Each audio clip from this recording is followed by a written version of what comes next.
said stay distracted, stay divided, stay tired. But people waking up now. Yeah, something's shifting. Rise up. Oh, yeah. Oh, yeah. They can't silence the people no more. Too much pain been buried before.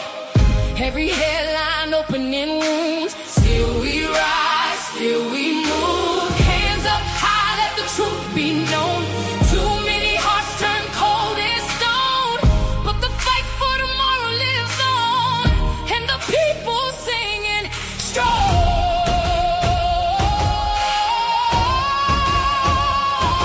Rise up, keep pushing. We still here. We still here.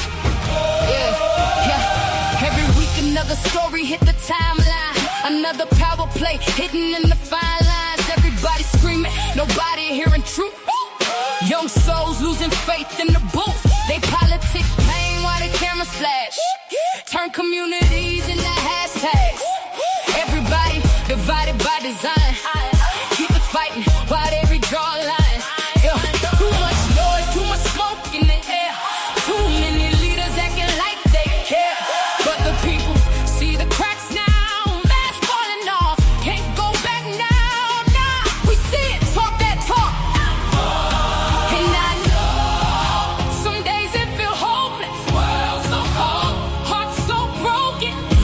We stop now, who gon' stand? Who gon' fight for the next generation? They can't silence the people no more. Too much pain been buried before. Every headline opening wounds. Still we rise, still we move. Hands up high, let the truth be known. Too many hearts turn cold as stone, but the fight for tomorrow lives on, and the people singing strong. Hit harder when the lies get exposed. Whole system cracking under pressure ain't cold. Everybody angry, everybody online, but rage alone won't heal the mind. We need wisdom with the passion too. Can't become the thing we accusing them to do. Mirror conversations hurt the soul sometimes, but accountability the hardest climb. See the cycle repeat every year. Yourself faster than hope round here, but I still believe in people waking up, even when the road get rough. Wake up, stay sharp, hold the line. This ain't left or right. This ain't left or right. This is about truth or lies. This about people trying to survive. No fear, no fear, no fear. We still standing, still speaking, still fighting for tomorrow. Can't silence the people no more. We done see what the silence for. Every storm made us stronger now. Still we hear and we louder now. Hands up high, let the whole world know. Truth gon' live when the lights get low, and the fight for tomorrow lives on. So the people keep singing strong.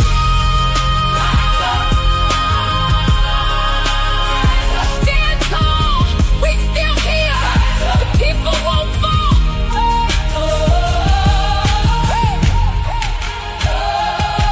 History watching. What side you gon' stand on? Rise up.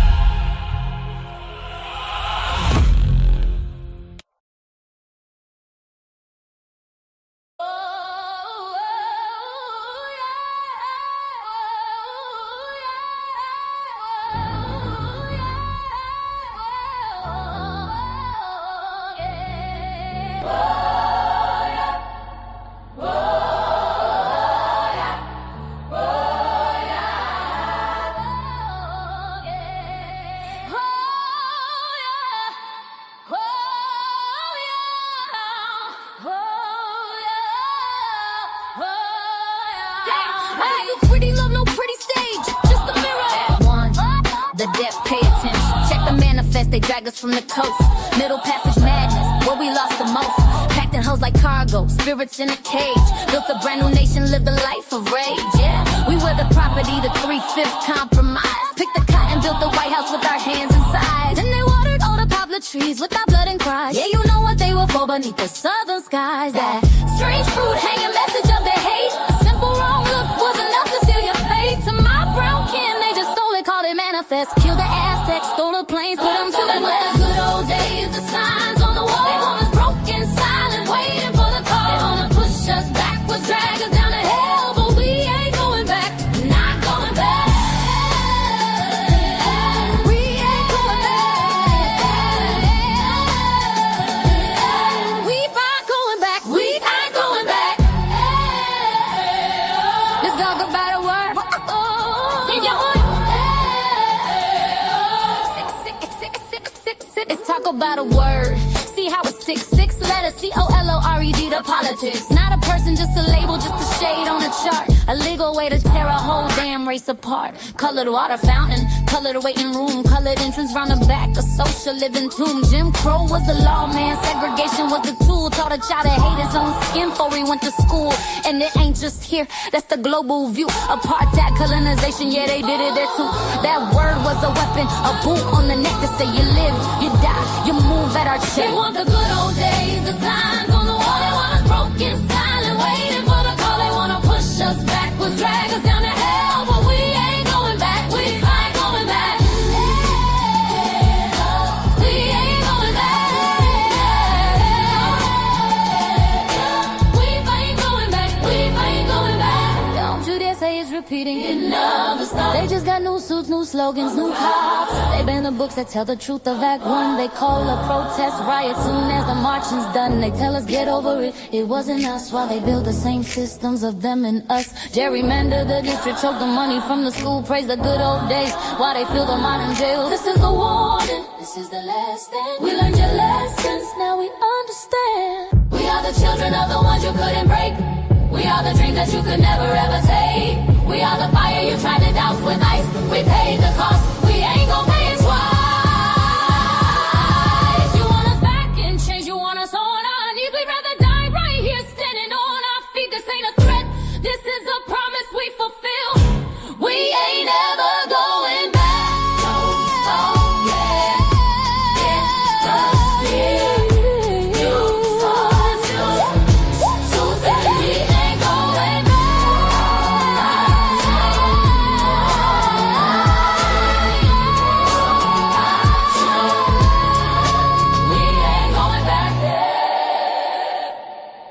We'll fight you tooth and nail.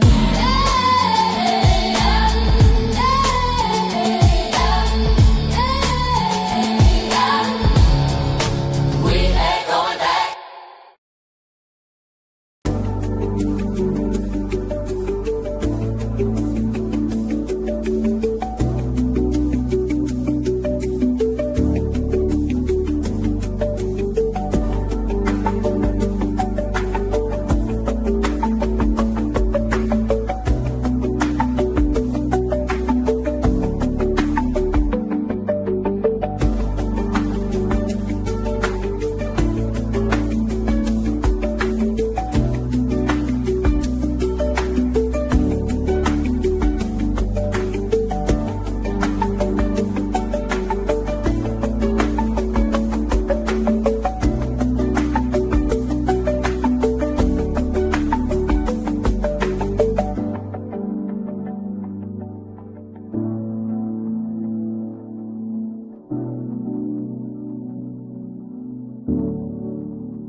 Hey y'all, what's up? What's up? What's up? It's your girl Golden, and we're back, y'all, with another video.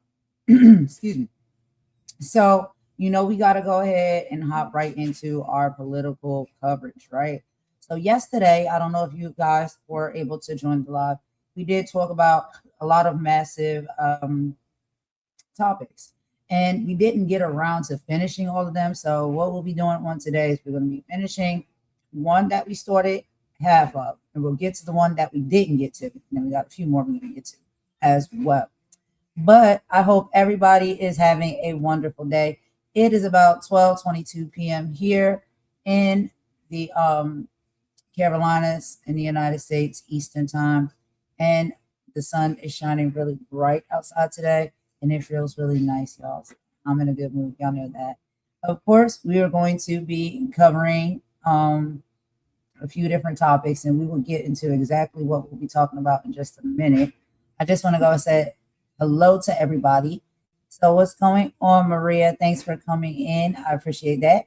Of course, Imani is here because she'll be co hosting with me, and Mama is watching in the background as well. So, let's go ahead and bring up Imani, and then we'll get into the topics we'll be talking about on this slide. So, what's going on, Imani? How you doing today? Fine, how are you? I'm doing pretty good. It's really sunny here and the weather is nice. I'm in like a really good mood. But yeah, we got some stuff to get into with this politics job. Yeah, we should do. We'll just yeah, we got to finish up where we were yesterday and continue with the politics. So yeah, let's get on it. So what's the weather like there where you are? And you said your day's going well, so that's good. And what time is it there? It's 5:23. It's cloudy and it looks like rain, but it hasn't rained yet. Okay. Okay. Yeah, the weather's been up and down. Yesterday was pretty gloomy, but it's like we get like a day now where it's like one day is nice, one day is a mess, either rain or gloomy or something like that. It alternates.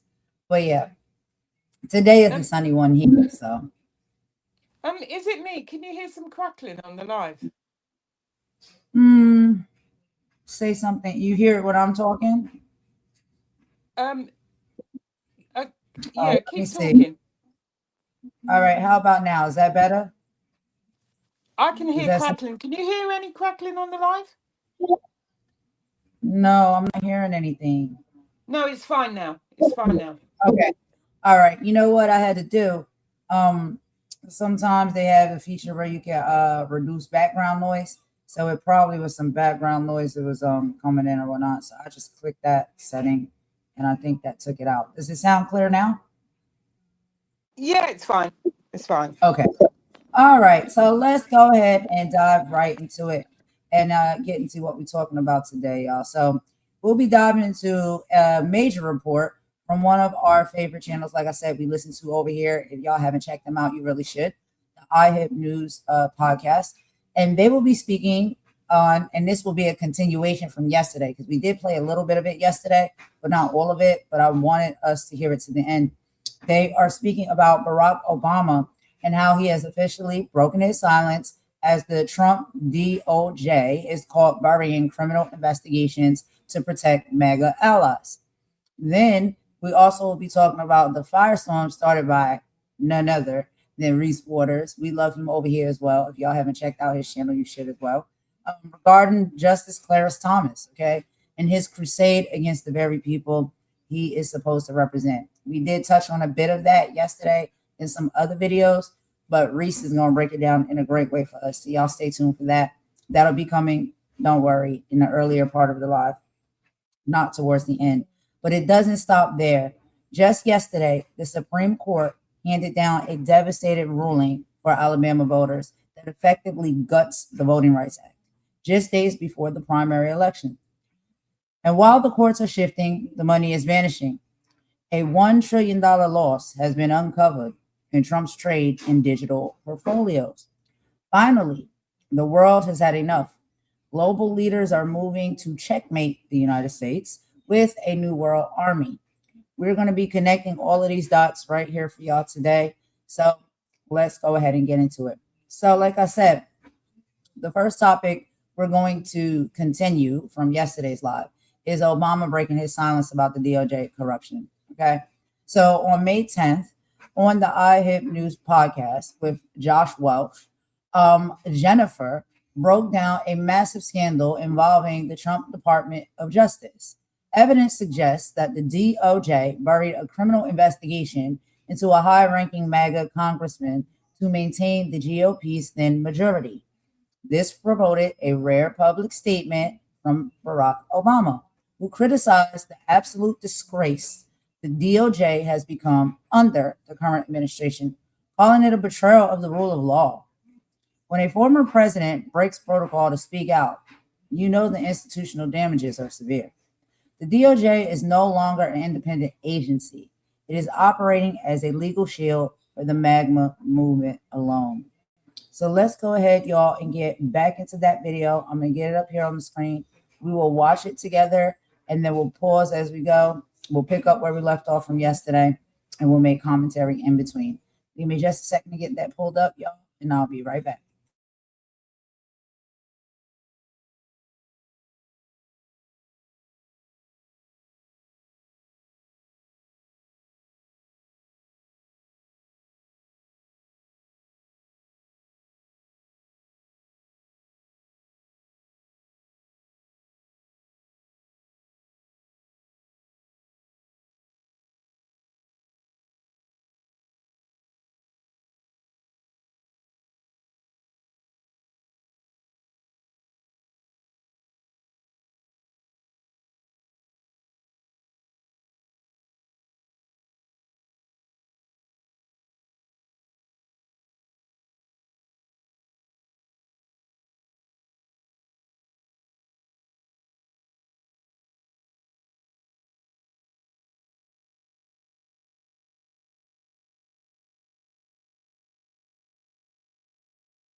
Have anything to do with Merrick Garland with what happened to President Trump. Well, and speaking of those 34 felonies that he was convicted of, an attorney took 34 L's, and that guy's name is Todd Blanche. The loser who got Trump convicted of 34 felonies is now the acting attorney general of the DOJ.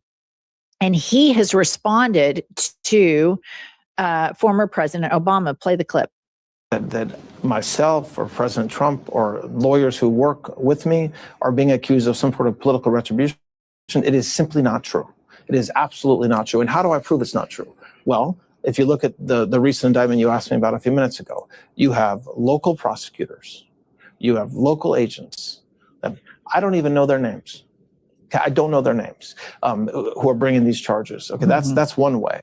And the next thing I'll say is it is extraordinarily hypocritical and extraordinarily rich for these critics, as you call them, to focus on what this administration is doing when almost to a person they remained dead silent for 4 years while we saw what happened during the Biden administration with President Trump. I mean. Okay. He's referencing, Josh, this indictment of James Comey for doing it seashells that say 8647. And he's saying that Trump didn't direct him to pursue the investigation because he doesn't know the particular agent's names. This is just, he's sitting there talking about something being rich, and this is just more than I can take. Let me give you a little bit of context as a criminal defense lawyer. Anytime you hear a criminal defense lawyer use words like Todd Blanche just used, simply false, just not true. When they give this quote about their client, then that means that they're 100% guilty. Those are the kind of things that you say when you have nothing else to say. You say, and I quote him here, that is simply not true. That is just not true. That's simply false. He said all of those things in that clip. You say those things from where I'm sitting when your client is guilty as fuck. Okay. The same day that Blanche gave this interview, the DOJ made this announcement. Pop this up. Per Bloomberg, the U.S. Justice Department will ask the Supreme Court to let it intervene in President Donald Trump's appeal of the $83.3 million jury verdict against him in a defamation suit brought by former Elle magazine advice columnist E. Jean Carroll. The DOJ filed to asked the Supreme Court to allow it to step in on Trump's appeal, using the Westfall Act to swap Trump for the United States government as the defendant in the lawsuit, a move that would doom Carroll's case entirely because the federal government cannot be sued for defamation. Dumb this down in layman terms for me and the listener so we understand what Trump is doing with the DOJ and how he is in fact weaponizing it. Well, so to begin with, the Second Circuit has already decided this issue, and they decided against Trump, and this was during Biden's administration. And just recently, DOJ requested an en banc hearing. That's where you get all of the judges to rule on this. I think there's 8 or 9 circuit judges, and all of them would collectively hear this and rule it. And typically, you only see that if it's a very important issue and the court decides upon a request to actually do that. Here, DOJ did that, and the Second Circuit refused the en banc decision, or to sit en banc and listen to this and give them a second shot at it. So what you see here now is they're going to go past the Second Circuit, and where are they going to go? They're going to go to our good friends at the Supreme Court, and what are they going to ask for? They're going to ask for Donald Trump's name to be substituted with the United States, because under the Federal Tort Claims Act, you cannot sue the United States for defamation, period. So it's a kill shot. If you make the substitution, then the judgment is null and void. The government doesn't have to pay. So let's see what the good folks at the Supreme Court have to say about this once it gets there. I think we all know what the good folks at the Supreme Court are going to do. And I just want to remind you guys that Carroll won 2 civil cases against Trump. A jury found Trump liable for sexually abusing Carroll in 1996 and defaming her, awarding $5 million, and a separate jury awarded $83.3 million in the defamation damages. And so Trump has Todd Blanche viciously working on this because he wants to get out of everything. He avoids accountability at all costs. And the go ahead. I want to add something about that. So what we saw previously on Todd Blanche's clip is you see him auditioning. That's his audition to be the next attorney general with the sound bites that he just gave. What we don't see or what we haven't talked about are all these pardons and this bribery for pardon scandal. And what you certainly don't hear about is the fact that when Trump has granted all these pardons for all these defendants, all these white collar defendants, what you don't know is, and the Washington Post reported this, I think last year, that he's also waived a total of close to $1 billion in restitution to victims of those crimes. And so when you see Todd Blanche give that interview about, in the full context of that interview, he says, we file thousands of cases against righteous criminals. And what he's not saying is we've also got a president that I work for, that I'm auditioning for, that has granted pardons where restitution given to victims of crimes have totaled close to $1 billion. And that has just been waived based on this pay for a pardon scheme that the president has running. It's just, that is so sad, because the one thing that we have are the courts where we can right wrongs. And a lot of these people that Trump pardoned are swindlers, have swindled people out of money, and he has pardoned them, and they're never going to be made whole. Could you imagine being an investor in some white collar case and the defendant gets convicted, the judge orders that restitution be paid? It should be, some of these exceed $60-70 million. Some are in the hundreds of $millions. I think I've got a short list of them. This guy named Trevor Milton, $680 million he was ordered to pay in restitution to victims of crime. And based on the pardon, that restitution is marked off. And that pardon is final. Final. There's nothing, nowhere to appeal it, nothing that anybody can do. I think that if another administration conducted an investigation, you could possibly set these aside, but we're veering into uncharted waters. That's never been done before. And you say this a lot, and if you'll explain it to the listener, that from a criminal defense lawyer that works with, federal attorneys in the DOJ, what you see this administration doing is taking the rule of law, which basically stabilizes democracy, business, the economy, everything, and he's turning it upside down. Upside down. And I think the Department of Justice at one point had close to a 90% conviction rate. because their lawyers are smart. They prepare for those cases. They don't file cases that they can't prove. And that number has dipped significantly in the past 18 months with the quality of lawyers. I think some guy was putting ads out on Twitter seeking new U.S. attorneys. If interested, apply, send me a DM. I mean, when you hear shit like that and you think about. All right, y'all. So we're going to pause it right there so we can take a quick commentary break. So Imani, I'll let you lead on this one. As far as what we've heard so far, and again, we did play the beginning of this podcast yesterday. We're picking up where we left off. From what we've heard just so far from today, what are your thoughts and feelings and opinions on this? Well, first of all, I just want to talk about the Westfall Act. And the Westfall Act is a US federal law formerly called the Federal Employees Liability Reform and Tort Compensation Act of 1988. And what it does, it protects US federal employees from being personally sued for actions taken within the scope of their official government duties. And how it works is if a federal employee is sued, the US government can argue that the employee was acting as part of their official job. The government can then substitute itself as the defendant instead of the individual person. Once the United States replaces the individual, many lawsuits get dismissed because the federal government has broad legal immunity in certain types of claims. Now, so what they're actually saying is that Trump, who was sued for defamation of E. Jean Carroll, who he was convicted of essaying, was acting as an employee of the federal government when he decided to defame someone that he essayed years ago. Make that make sense.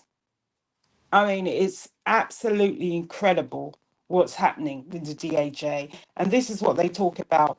He's using it as his own personal law firm. It's disgusting. And we heard what Obama said yesterday.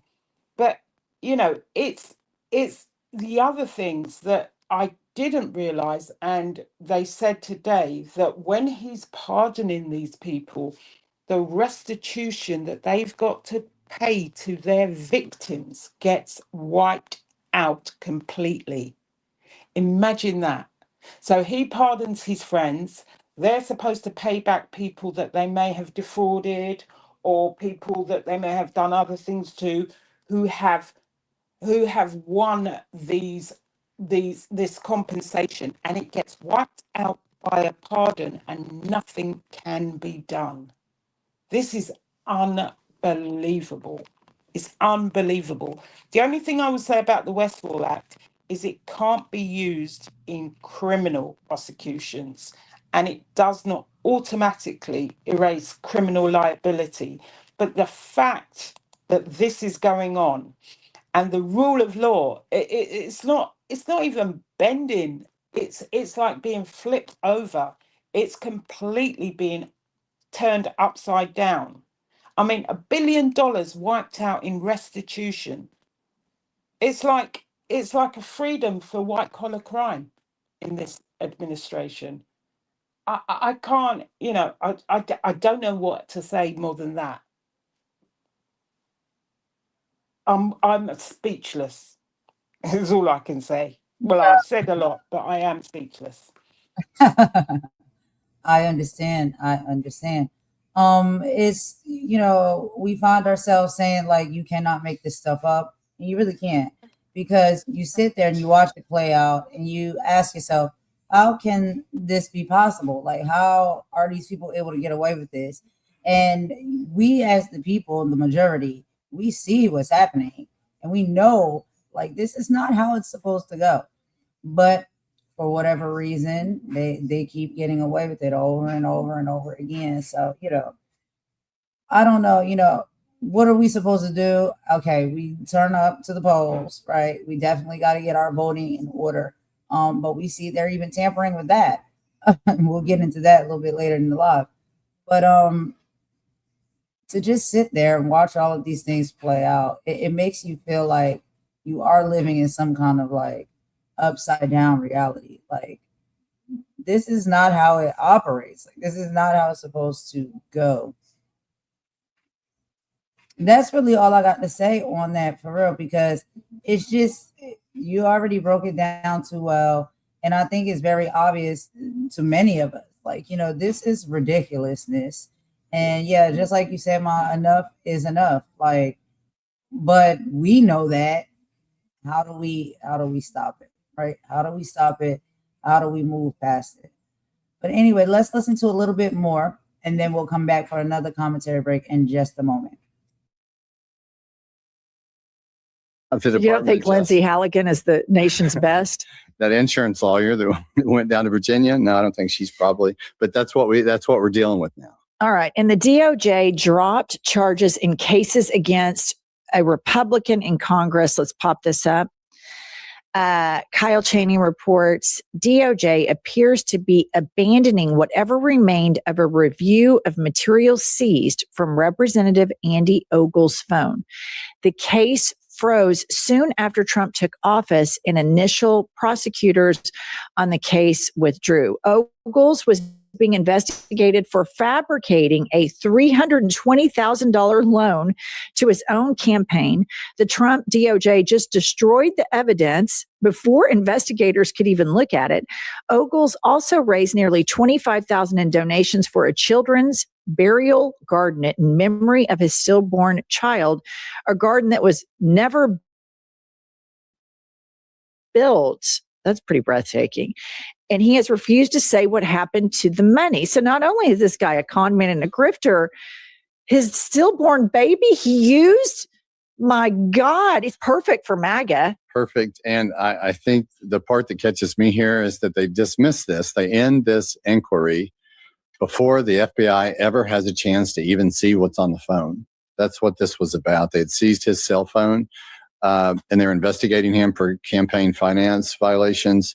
And they don't even get that far. They don't even care. We don't even care what's on it. We don't care if this guy did it or not. He's MAGA. He's one of us. Let's get rid of it.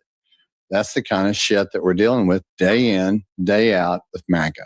All right, that's all we have. Thank you, Josh. Drop Josh a comment in the comment section. Subscribe to our channel or pre-order my book.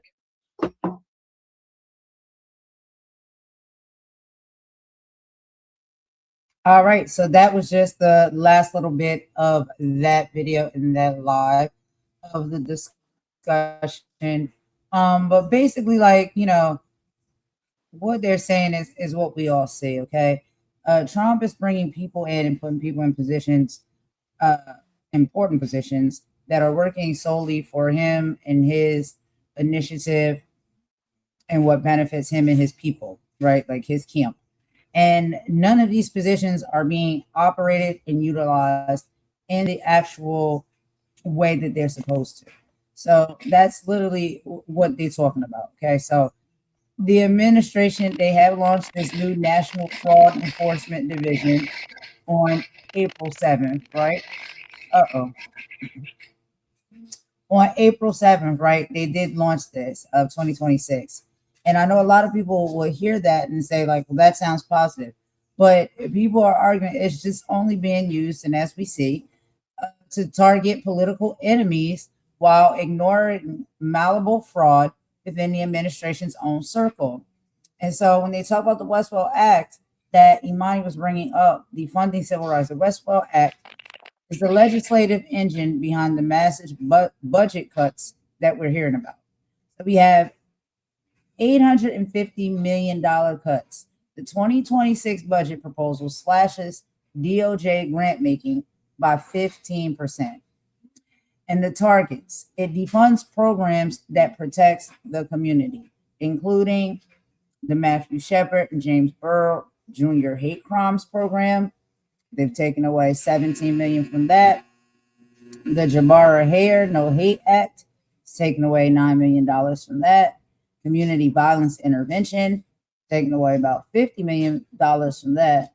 And the consolidation, it moves the office on violence against women in the Office of Tribal Justice into single smaller offices, effectively reducing their power and independent oversight. Okay. So not only is he having the DOJ work for him, they're also cutting out very important programs, right? And the funding for those said programs to do whatever it is that he needs done for his personal use. So the DOJ is using specific legal maneuvers to protect MAGA allies like Congressman Andy Ogles, and they're destroying evidence. So on May 5th, 2026, the DOJ returned Congressman Ogles' phone and destroyed seized materials, effectively unaliving a 2-year-old investigation into campaign finances. Sorry, y'all, that's my dryer. Give me a second. So the malleable caveat here we got to talk about. Prosecutors are increasingly using declination memorandums to argue financial laws are too malleable to prove intent. This allows them to drop felony cases against allies by labeling them as accounting disagreements rather than crimes. So this is how they are, playing. They're playing in our face. Okay. The law is now being used as a shield for the powerful and a sword against the people. It is a two-tiered justice system. Okay. I don't know how much more we can, you know what I'm saying, see these things. And once we break it down, I think that's important. So we know exactly what is happening and how it affects people and where it is, hitting people the hardest. They broke it down so excellently in that entire video, and Imani ran through exactly what is going on here. But do you have any final thoughts about this, Imani, while I turn this dryer off? I'll be right back.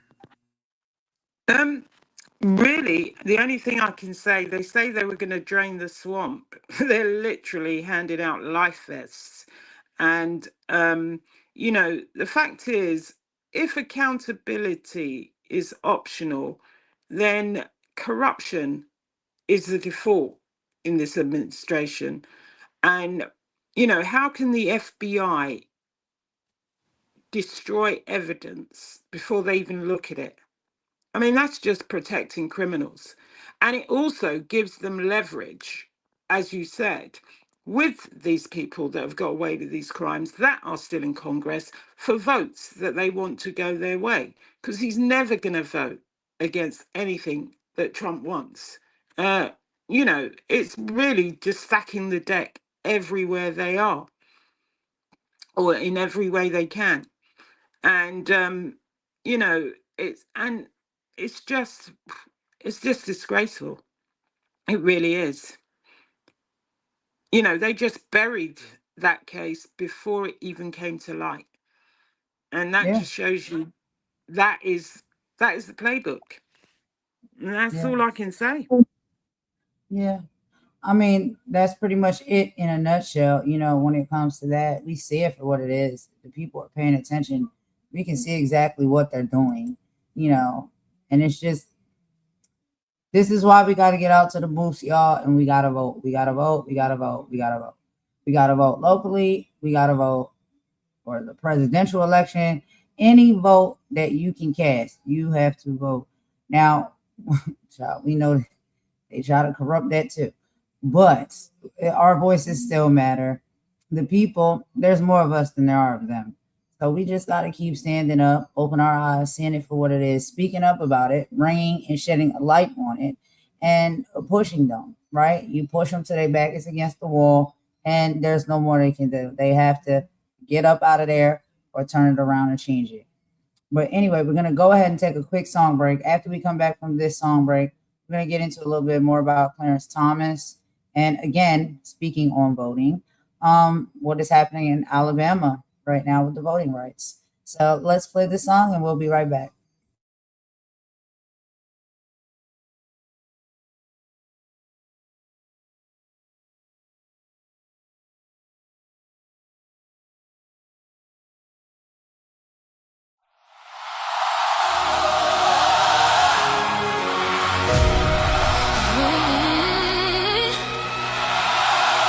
They said stay distracted, stay divided, stay tired.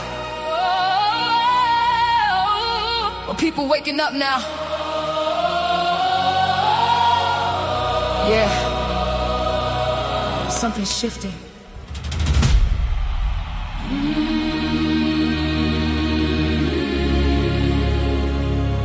Rise up. Rise up. They can't silence the people no more. Too much pain been buried before. Every headline opening wounds. Still we rise, still we move. Hands up high, let the truth be known. Too many hearts turn cold as stone, but the fight for tomorrow lives on, and the people singing strong. Yeah, rise up, keep pushing. We still here. Yeah. Every week another story hit the timeline, another power play hidden in the fine lines. Everybody screaming, nobody hearing truth. Young souls losing faith in the booth. They politic pain while the cameras flash, turn communities into hashtags. Everybody divided by desire, keep us fighting while they redraw lines. Too much noise, too much smoke in the air. Too many leaders acting like they care, but the people see the cracks now. Mask falling off, can't go back now. Nah, we see, talk that talk. Some days it feel hopeless. World so cold, heart so broken. What if we stop now? Who gon' stay? Who gon' fight for the next generation? They can't silence the people no more. Too much pain been buried before. Every headline opening wounds. Still we rise, still we move. Hands up high, let the truth be known. Too many hearts turn cold as stone, but the fight for tomorrow lives on. Yeah, and the people suffering strong. Truth hit harder when the lies get exposed. Whole system cracking under pressure in the cold. Everybody angry, everybody online, but rage alone won't heal the mind. We need wisdom with the passion too. Can't become the thing we accusing them to do. Mirror conversations hurt the soul sometimes, but accountability the hardest kind. See the cycle repeat every year. Fear so faster than hope round here, but I still believe in people waking up, even when the road get rough. Wake up, stay strong, hold the line. This ain't left or right. It's about truth and lies. It's about people trying to survive. No fear, no fear, no fear, no fear. We still standing, still speaking, still fighting. On tomorrow. They can't silence the people no more. We done seen what the silence for. Every storm made us stronger now. Still we here and we louder now. Hands up high, let the whole world know. Truth gon' live when the lights get low, and the fight for tomorrow lives on. So the people keep singing strong. Rise up, stand tall, stand tall. We still here, the people won't fall. We still here, the people won't fall.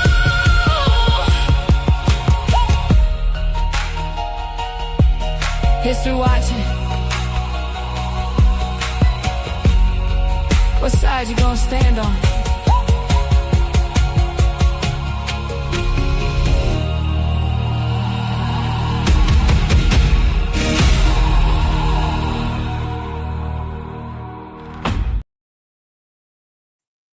All right, y'all. So thank you for sticking around for that song break. So let's go ahead and get into the next topic, y'all. So yeah, we got to talk about Clarence Thomas, okay? And we're also going to talk about how it, all is tied into something that happened yesterday. So just yesterday, the Supreme Court issued a 6-3 ruling that cleared the way for Alabama to use a congressional map that courts had previously ruled as racially discriminatory. Back in 2023, the court actually sided with Black voters, saying Alabama needed 2 majority Black districts to be fair. Racially discriminatory. So the switch that came yesterday, yesterday's ruling threw that out. SCOTUS told the state that they can go back to their 2023 map, which has only 1 majority Black district, just 8 days before the May 19th primary election. So what is the impact? This effectively allows the GOP to flip a seat that was supposed to be a fair opportunity district for Black voters. It's called a tactical strike to secure a Republican House majority in 2026. So what is all of this anger towards Clarence Thomas? Well, there is this talk around the sellout controversy. The outrage sparked, and we will be listening to in just a minute some commentary that's amazing from Reese Waters' channel. Clarence Thomas, Supreme Court sellout, centers on a massive conflict of interest. The gift haul. Recent reports reveal Thomas has accepted over $4 million in luxury trips and gifts from the GOP mega donors over his career, more than all other justices combined. So basically, they're throwing money at him and he's selling his people out. The voting rights crusade. While accepting these gifts, Thomas has been the leading voice to gut the Voting Rights Act. He argues that the 15th Amendment only protects the act of casting a ballot, not whether that ballot actually has the power to elect someone. Then what would be the purpose in the first place? Anyway. Then we have to talk about Jim Crow 2.0 architects. Critics are mad because Thomas provides the legal intellectual cover for the court to dismantle civil rights. He recently wrote that the federal courts have no business reordering society to fix racial gerrymandering. Let's talk about the legal facts. The courts just changed the rules in a case called Louisiana versus Caglias. The old rule: if a map had a discriminatory impact, diluting Black votes, it was illegal. The new rule: now you have to prove the lawmakers had discriminatory intent. It's almost impossible to prove what was in someone's head, which means states can now hide racial gerrymandering behind partisan politics. Y'all understand what that means? Now they're saying you have to prove that there's discriminatory intent. Who's going to come out and say that they're openly discriminating against a certain race of people? And how do you prove that, right? Because they can move and operate in ways where you would never think that's possible. It's not what they're trying to do. How can you really prove or figure that out? But that's the new rule, right? Child, they just keep raising the bar. So the confusion tactic. They waited 8 days before the primaries to change the maps. Why do you think they did that? Because confusion is a form of voter suppression. When people don't know who is on their ballot or where their district is, sometimes they stay at home or they may pick whatever it is they see on the ballot, right? The latter argument. Now, Reese Waters, and we'll hear in just a moment, hit the nail on the head. Clarence Thomas used the ladder of civil rights to get to the highest court in the land. And now he's spending his final years kicking that ladder down so nobody else can climb it. The 2026 power grab. This isn't just about Alabama. This ruling is a green light for every other state to redraw their maps right now to favor one party. They are trying to win the election in the courtroom before we even get to the ballot box. When I say history tends to repeat itself, I really mean that. Anyway, Imani, do you have any commentary on this before we go ahead and listen to the video together?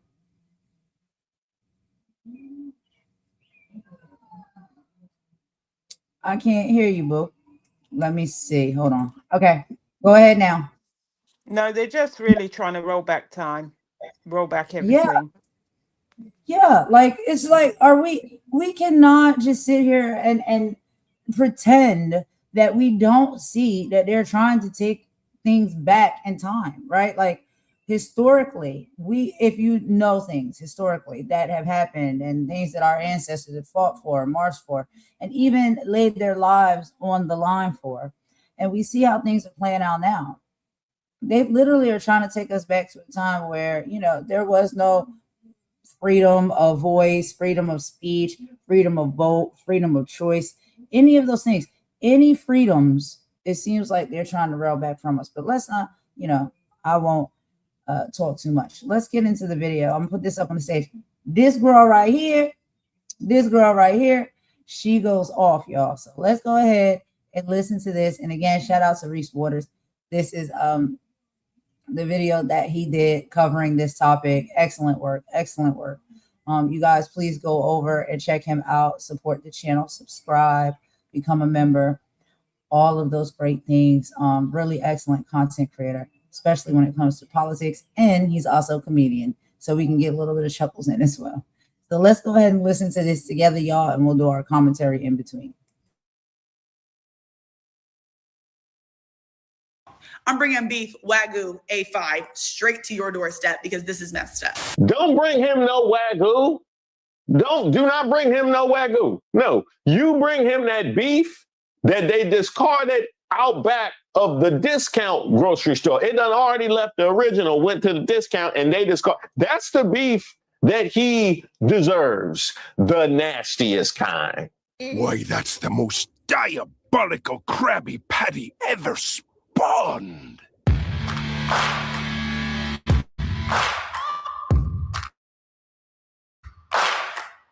Shout out to all the subscribers and the members here on the channel. Don't forget to like the video. My name is Reese Waters, and this is Racist of the Week. We explore the stupidity and hypocrisy of discrimination in hopes we can build a more perfect union.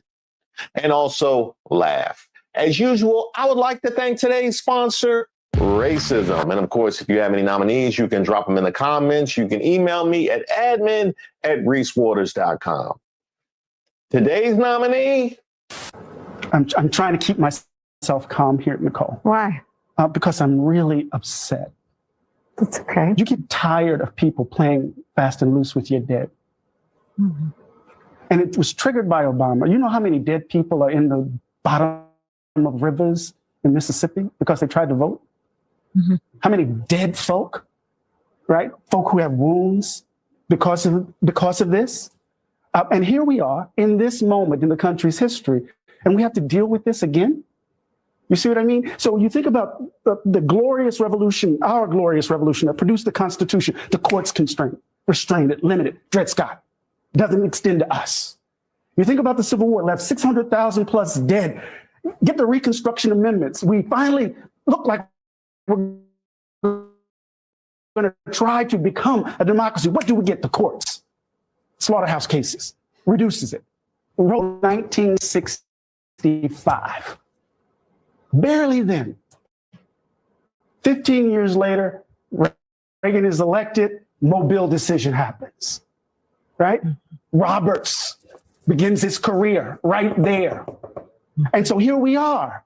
It's exhausting. And so, yes, we have to get together. Yes, we have to mobilize. Yes, we have to organize. But these people play fast and loose with our dead. They play fast and loose with our sacrifices. They think they own freedom. They can give it to us and take it away whenever they want. And they think we're just supposed to sit here and take this, right? So first of all, I'm just going to express my rage at this decision. And then the second thing we need to do, of course, is to get about the hard work of trying to salvage this democracy as we've done since the moment we've been on these shores. Where does the first part of it end and the second part begin? The first part of it ends when we admit, honestly, that racism still occupies the throne of this country. There's nothing about our current days that should lead us to believe that we are in a post-racial world. There's nothing about our days. And then once we admit that, admit of our sins, then perhaps we open up a future for us to be otherwise. But the noble lie isn't noble at all. Racism still occupies the throne of this country. And that's clear to me.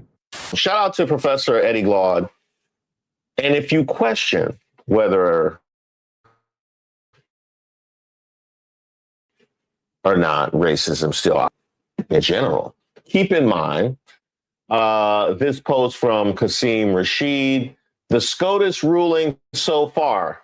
Universities using race criteria to counter historical racism in admissions is unconstitutional, but ICE fascists using race criteria to target people of color is constitutional.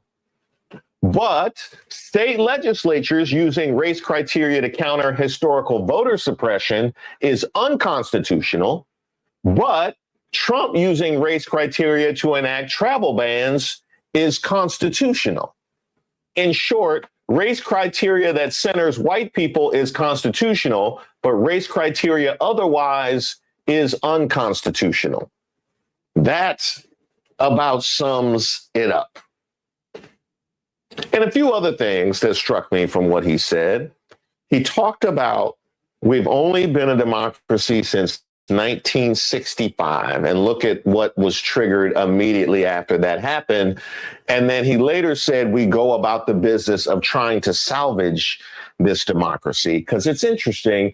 It has been the work of freedom fighters and civil rights luminaries that get framed for pushing in a specific direction for the advancement of colored people, or for the advancement of women, or for the advancement of LGBTQ, whatever the case may be, but never salvaging our democracy, because that's what they were doing. Yes, they were pushing for more rights for a specific group of people, but that needed to happen to salvage on behalf of Black people or women, etc. That was work on behalf of America, but it never gets framed that way, does it? And it's also jarring to think about the idea that we've only been a democracy since 1965. That sounds crazy. That sounds crazy. But how could you dispute that? How could you actually dispute that fact? And look at how much work went into eroding the advances that were made that allowed us to say that. Which would lead one to the conclusion, if it took that long for the country to get to a point that would resemble democracy enough where we would describe it as such, this is all the work that went into eroding it for decades. Well, then democracy wasn't really the point, now was it? Democracy, it seems like democracy was never really the goal. If it took you that long to get there, and then it brought about all of this. That's interesting. That is interesting. And when you have a useful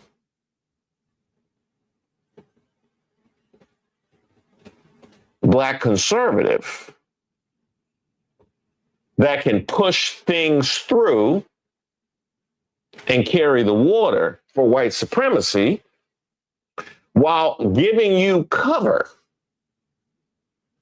for those anti-democratic accusations that will clearly come your way, well, then you can get to a place like where we are today. Can someone tell Clarence Thomas that he can't click his heels 3 times to become white?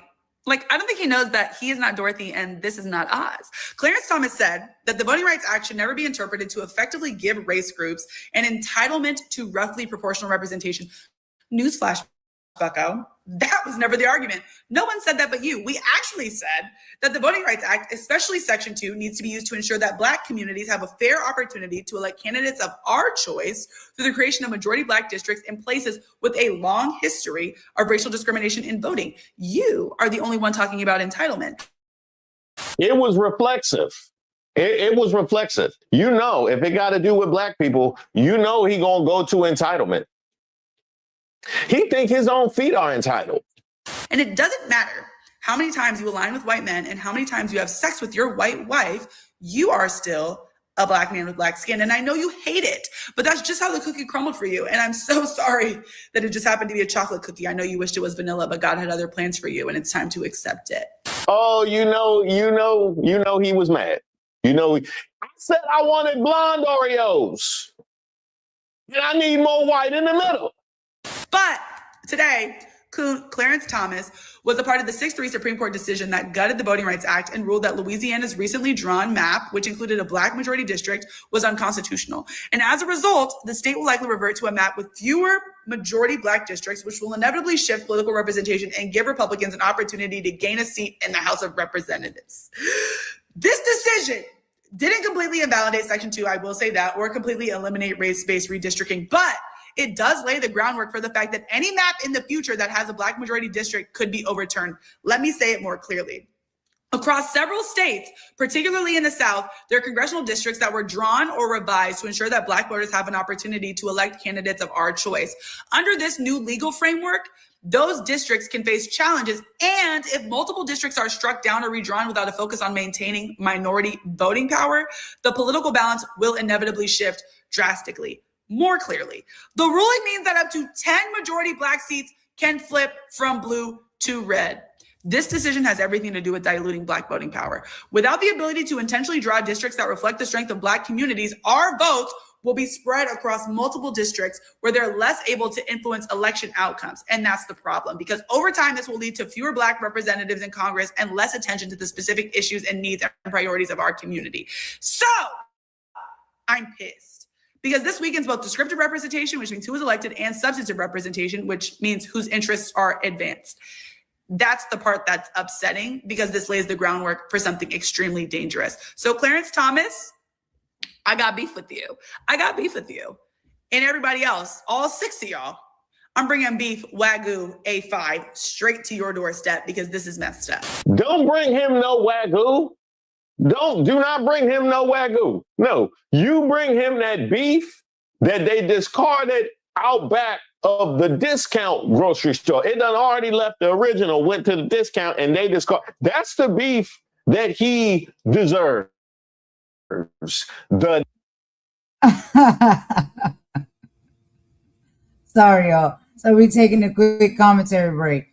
But yo, Reese be cracking me up. But sis went in. She really went in. And she said all that needs to be said, like straight like that, and drop the mic. And I agree. Give him, the beef that's on his way out, that's about to expire or has passed expiration date. Yeah, you don't get the Wagyu. You get the expired beef. But anyway, Imani, what are some of your thoughts and feelings and opinions on this before I get in? You know how? No, there were some great one-liners there, especially the one about him clicking his heels. And he probably clicks his heels every night and says, "Get rid of my melanin. Get rid of my melanin. Click, click, get rid of my melanin."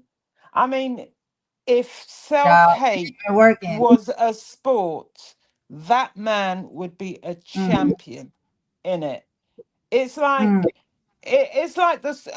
Every time there's progress, the court says, "Nah, let's just roll that back.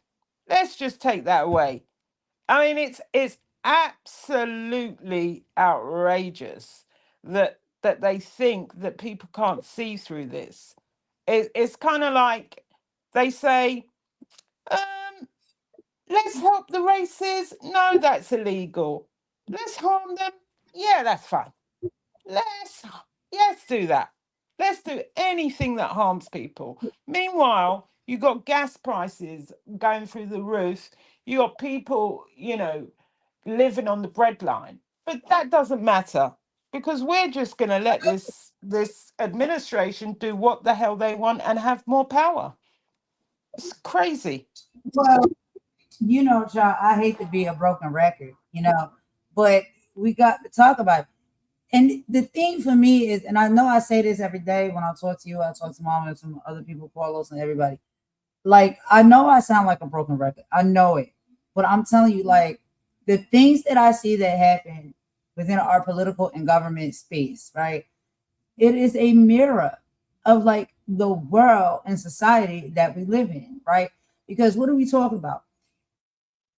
We already heard the facts, right? He has had money thrown at him, which is honestly a crime because you're not supposed to take bribes. That's a whole nother conversation for another day. But he has these people that are throwing money at him to vote and make decisions in these certain directions in favors of the ones who throwing the money. And so do we not see that play out every single day? Whether we're here now in our government, our political sector, or in life in general, like society in general. It's like people will do and tap dance and turn a blind eye and, make poor choices all for the love of money. But You know what I more mean? importantly than that, Golden, is the fact that all the benefits that he got from DEI, he now wants to Right. take away from anyone that comes behind him. It's like, you've got a ladder to your attic and you got to get up to your attic. You just want to pull that ladder away so no one else can come up behind you. So everything he benefited from, he wants to take away from the people that come after him. He's a disgrace. He's a disgrace and a sellout and many other things I could say, but I won't say them today. Yeah, I agree. I absolutely agree. And this is how we do each other. It's the crab in the barrel mentality. You know what I mean? Can't let nobody get no higher than you're getting, right? Can't let nobody get close to where you're at. You can get there, you can be there, you can flourish. But once you're there, the heck with everybody else, right? And especially when they're your people. And yes, we are talking in this particular conversation. Yeah, it's wrapped around Black people, Black community, but there may be other communities and other races of people that do these type of things as well. I can't be sure because I don't reside in those. And so I'm not saying the conversation and certain things that we say is, cannot, spread out and apply to other people. But right now we having a conversation here amongst ourselves. So well, you can transpose that to the billionaires that got their riches through the hard work of the poor people that have worked for them, who don't give a flying iota about those people and just are stacking up billions and billions for themselves, not caring about the workers, not caring about their rights. They just want more and more. It's the greed. It's the rapacious capitalism. It's everything that's wrong right now with people that don't want to unify, that don't care about other people. They only care about themselves. And there is that 1% class that only care about themselves. There's that 1% of those people that benefited from DEI, apart from Justice, oh God, what's her name? The Black Justice, who does show that, she recognizes that it impacts Black people. I've forgotten her name. I can't believe I've forgotten the Black Justice name. But it is a classic example of the fact that that people do not care about their brother and sister. And I'm not saying everybody, but and if people don't unify against this type of stuff, it's going to get worse and worse. you talking about Ketanji Brown Jackson? That's her. God, her name skipped my mind. But yeah, I mean, he is a Historical. Yeah. I can't even talk about Clarence Thomas, because the funny thing is, if you read about Clarence Thomas' history of when he was in college, he was actually closer to being a Black Panther than what he is now. And so it's amazing Wow. that this is what this man has turned into. And this man wants to rip away all the benefits that got him to where he is. It's a disgrace. Well, Disgrace. you said something that was very profound, and I think that we can dig into here, or we can do it on another live. When you talk about the self-hate, right? There is a lot of self-hate within the Black community. A lot of Black people hate the fact that they were born Black. We just got to be honest and open about it.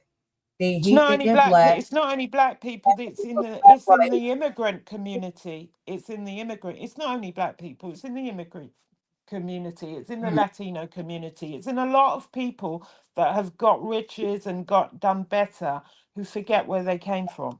It's not only us. Right, that's true. To be fair, yeah, it's not specifically one race that acts like that when they get on and they leave the never mind. But when they get on and stuff like that, they forgot where they come from. They forget the struggles. It's like I think that it's a psychological breakdown when it comes to that, because I've talked to a lot of people that born and raised, maybe in not the best neighborhoods, let's just say hoods, communities, and stuff like that that are kind of impoverished. And once they get out, it's like they don't even want any remembrance that that was at one point in time an experience that they had, where they started, where they were, the people that do the things, still there that they even used to do. Once they get away from that, they try to detach themselves from that in all totality. Like they don't want to have no part of it. They pretend like this is not where they came from. This is not the struggles that they've been through. And I don't know if it embarrasses them, or if they feel as though if they claim that people will look at them differently or look at them as less than. But your history and your story and your humble beginnings can actually be more uplifting and empowering than anything else, right? So you can carry that with you and still get to the levels that you want to go to and do better and turn your life around or achieve or accomplish more, without making it seem like you just ripped that, nightmare out of your life and you want to just pretend that it doesn't exist and others are not going through it as well. And if you get into a position where you can change things, so others that may be going through the same thing you might have experienced when you was growing up don't have to struggle through it, why wouldn't you do that? I don't know. For the life of me, I don't get it.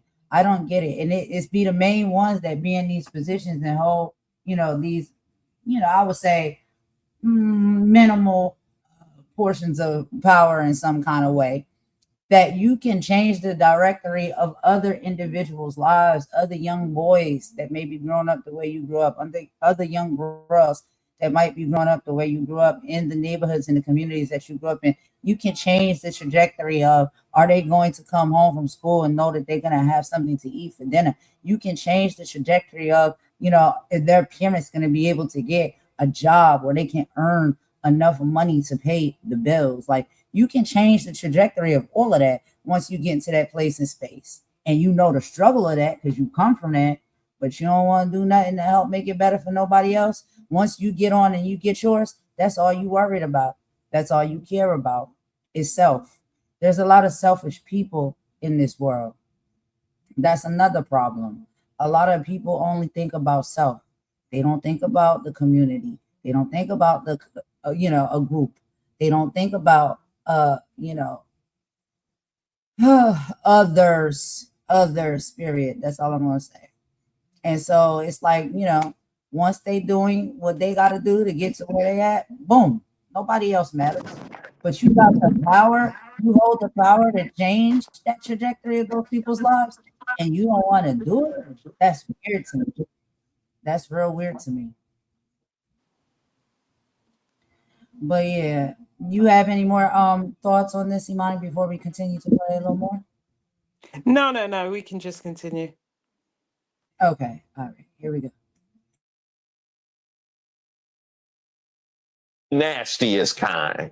Why, that's the most diabolical Krabby Patty ever spawned. I've never seen a man who hated his race so bad to the point where he would make sure that every door that was open for him to walk through, he made sure he closed that, locked it, built a brick wall, and stuck a Doberman pinscher right in front of that hole so none of us could get across. And a white Doberman pinscher at that. I didn't even think they made those. Do they make those? Clarence Thomas is the from Django. Samuel L. Jackson, he played Clarence Thomas. Clarence Thomas would be the one to snitch when Harriet Tubman trying to get everybody to fuck out. He would be the snitch. I really believe that Martin and Malcolm would be in the background saying, I hate that. You know, 99.9% of the time I'm rooting for us. But I can't wait for that man. I can't wait for the day they say that, you know, his clock is up. And I know this man was married to a black woman first, even though he kept it on a hush-hush. I know he was married to her first. I want to know what the she said to him to make him go ahead and turn around and marry a white woman and treat black people like shit, as if he was white. That really needs to be studied. He needs to be analyzed. We don't need no study. We don't need no study. She didn't say nothing to Clarence Thomas. All she did was put mirrors in the house. Yep, she got back from TJ Maxx with some mirrors in the house, and that was that. I am not black, nor do I consider myself to be black.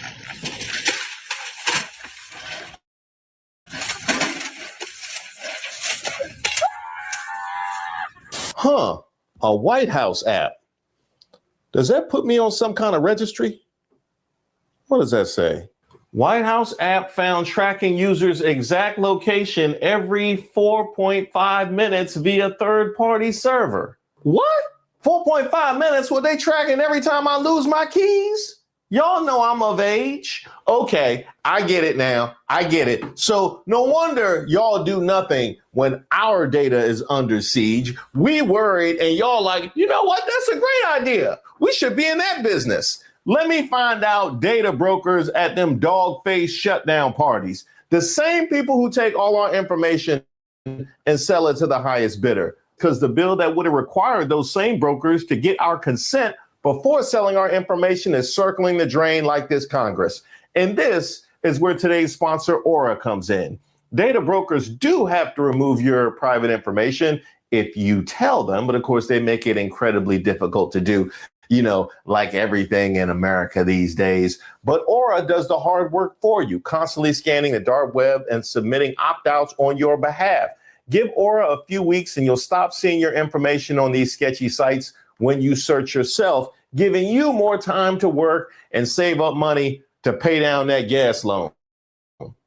Their app includes other features like dark web monitoring, fraud alerts, a VPN, and more. A great deal if you want to be more private and protected online. You can go to my link, aura.com/Reese Waters to try 14 days for free. Again, that's aura.com/Reese Waters for 14 free days. Enough time for Aura to start scrubbing your personal information off these data broker sites automatically.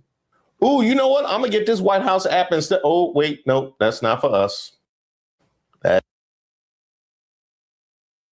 Okay, I just took the pause right there real quick, child. He be cracking me up.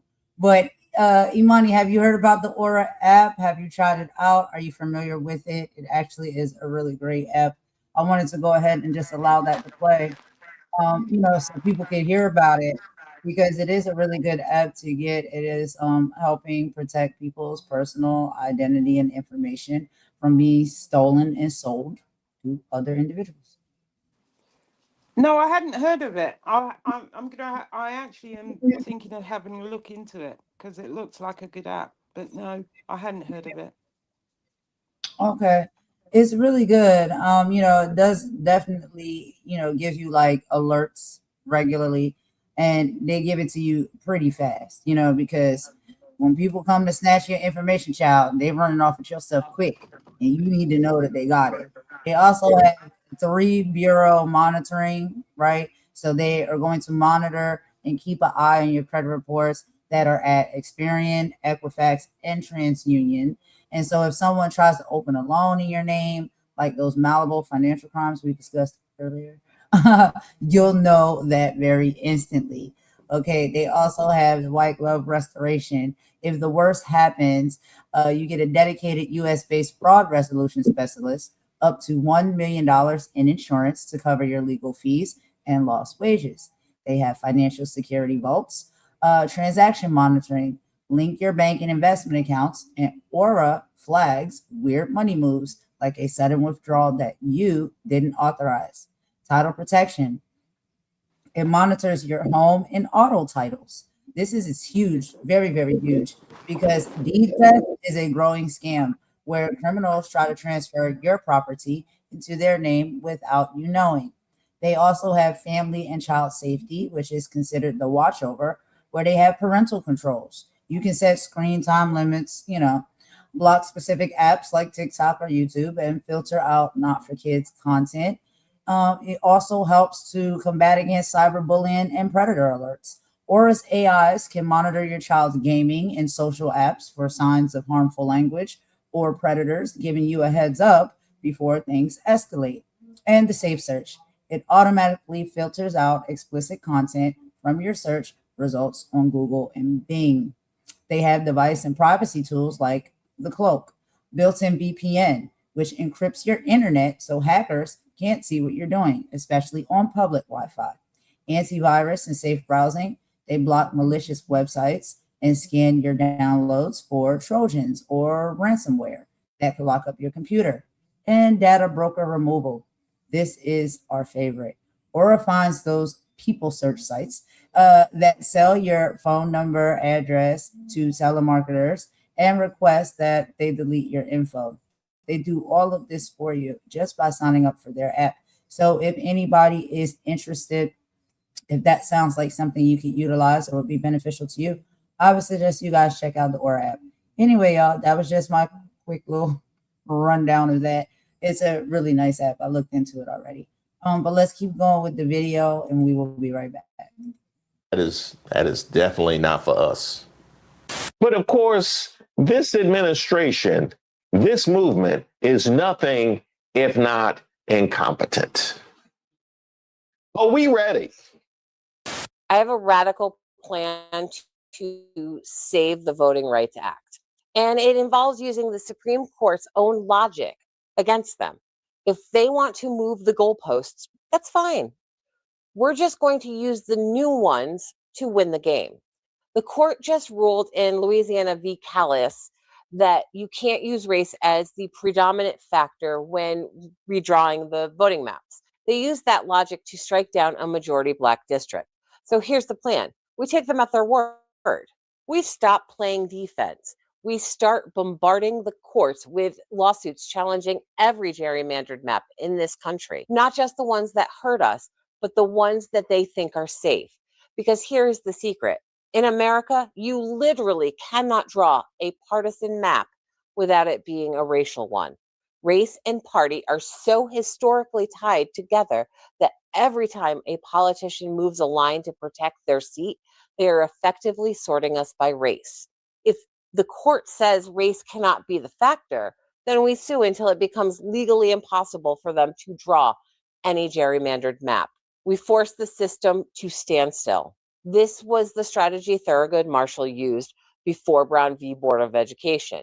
He didn't just ask for the end of segregation. He forced the states to actually pay for the equal part of the separate but equal. He sued them until the system literally couldn't afford to be racist anymore. We make them choose. Either all gerrymandering is unconstitutional racial sorting, or they have to admit the rules only apply when it's convenient for them. This is how we stop walking off this cliff. We stop waiting for them to give us a seat at the table, and we use their own legal reset to build a representative body that actually looks like the representative people. They gave us the map. I think it's time we start using it. Now, help me out with this, right? I asked this question during the gerrymandering video that I dropped in the immediate aftermath of this decision. What does gerrymandering look like in a world of historic unpopularity?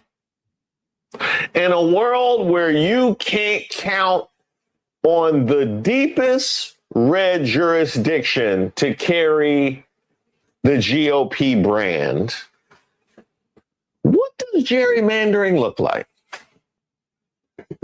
In a world where you have people like Joel Webbon talking about how the America First Christian nationalists are going to take over the GOP and expel the neocons,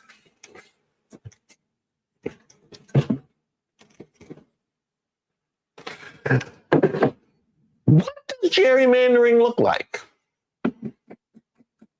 Huh? What does gerrymandering look like?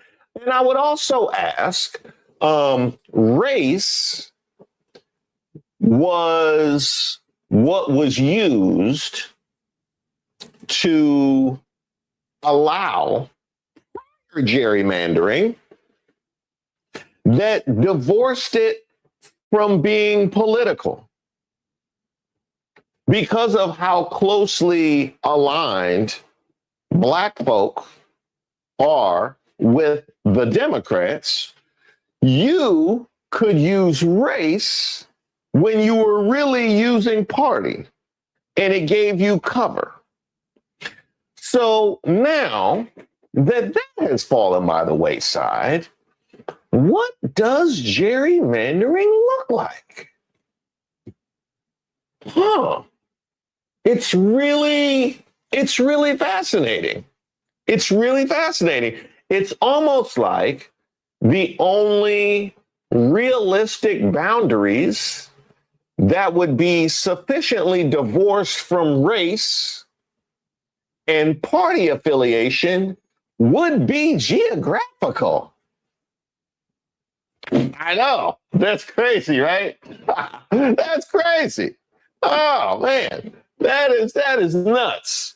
Just clean lines. Wow, that is, imagine that. Isn't that the kind of thing that the Democrats had prescribed Yeah, no, they didn't want to do that. I would add on top of that the fact that you have scenarios like this, where Iowa is 43% Democratic with no seats, or Alaska is 41% Democratic with no seats, or Montana and Utah are 38% Democratic with no seats. Nebraska, 39% Democratic with no seats. Arkansas, 34% Democratic with no seats. And those are just the ones with no seats. You got Florida, which is 43% Democratic with only 28% of the seats. Or Wisconsin, which is 49% Democratic with only 25% of the seats. Georgia, 49% Democratic with only 35% of the seats. North Carolina, 48% Democratic with only 28% of the seats. South Carolina, since that's how we started, 40% Democratic with only 14% of the seats. That's how much you've already gerrymandered.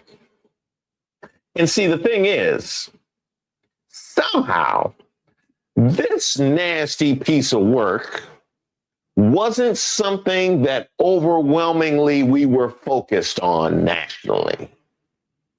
Somehow, this nasty piece of work made it to 2025 until it became a huge talking point on the mouths of all of the political pundits.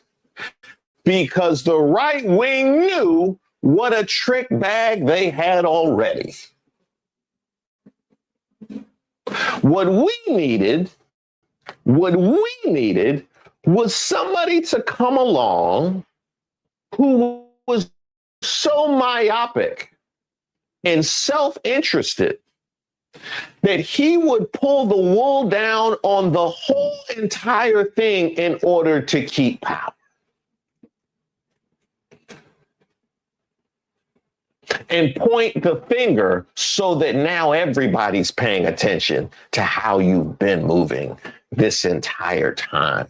I love the poorly educated.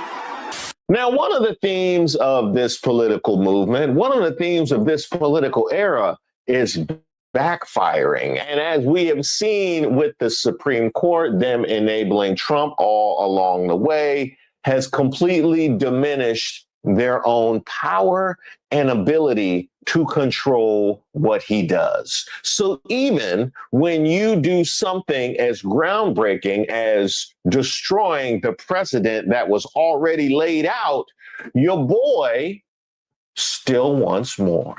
Imagine that. It's almost like y'all taught him how to. Trump issues demand that states cancel elections and rig maps for GOP after Calais. After the Supreme Court gutted a key provision of the Voting Rights Act, President Trump insisted over the weekend that Republicans should rig political maps in their favor ahead of the upcoming midterms, even if that means scrapping active elections. Quote, we cannot allow there to be an election that is conducted unconstitutionally simply for the convenience of state legislatures. We should demand that state legislatures do what the Supreme Court says must be done. Oh, okay. So now we have to do what the Supreme Court says must be done. Now we do, because earlier, this year, yeah, last month, we was calling them out and activists. Now all of a sudden, and by the way, what do you mean by unconstitutional? When you said the elections would be unconstitutional, well, how would you define an unconstitutional election, Trump? That doesn't go your way. Exactly. Okay. All right, y'all. So we take a quick commentary break. Yeah, what would you define as an unconstitutional election? The one you don't win? Child, what are we doing here? You got any thoughts about this one? This is a mess. Well, it's as we said, they're stacking the deck. They know they're going to lose. They were due to lose the midterms by a big margin, and now they need to stack the deck. He will do anything, even cancel this election, to stop what could happen in the midterms. But like I said, they've got their man in the Supreme Court to help them. So, they're okay. And they now have allowed him, because they've enabled him so much, as Reese says, he's out of control. So anything he wants, he gets. But really and truly, this is just the start of things to come, and people are only just beginning to take notice. So, what people have to do is sit up, wake up, and get out there and vote. And your vote does count. Your vote really does count. But they're also creating confusion, because obviously there are primaries that have already started. So what's happening in those primaries? And, confusion, as you said, is the easiest way they win, because people don't know whether they're supposed to vote, what they're supposed to be voting for, where they're supposed to vote. It's a whole hot mess. A real hot mess.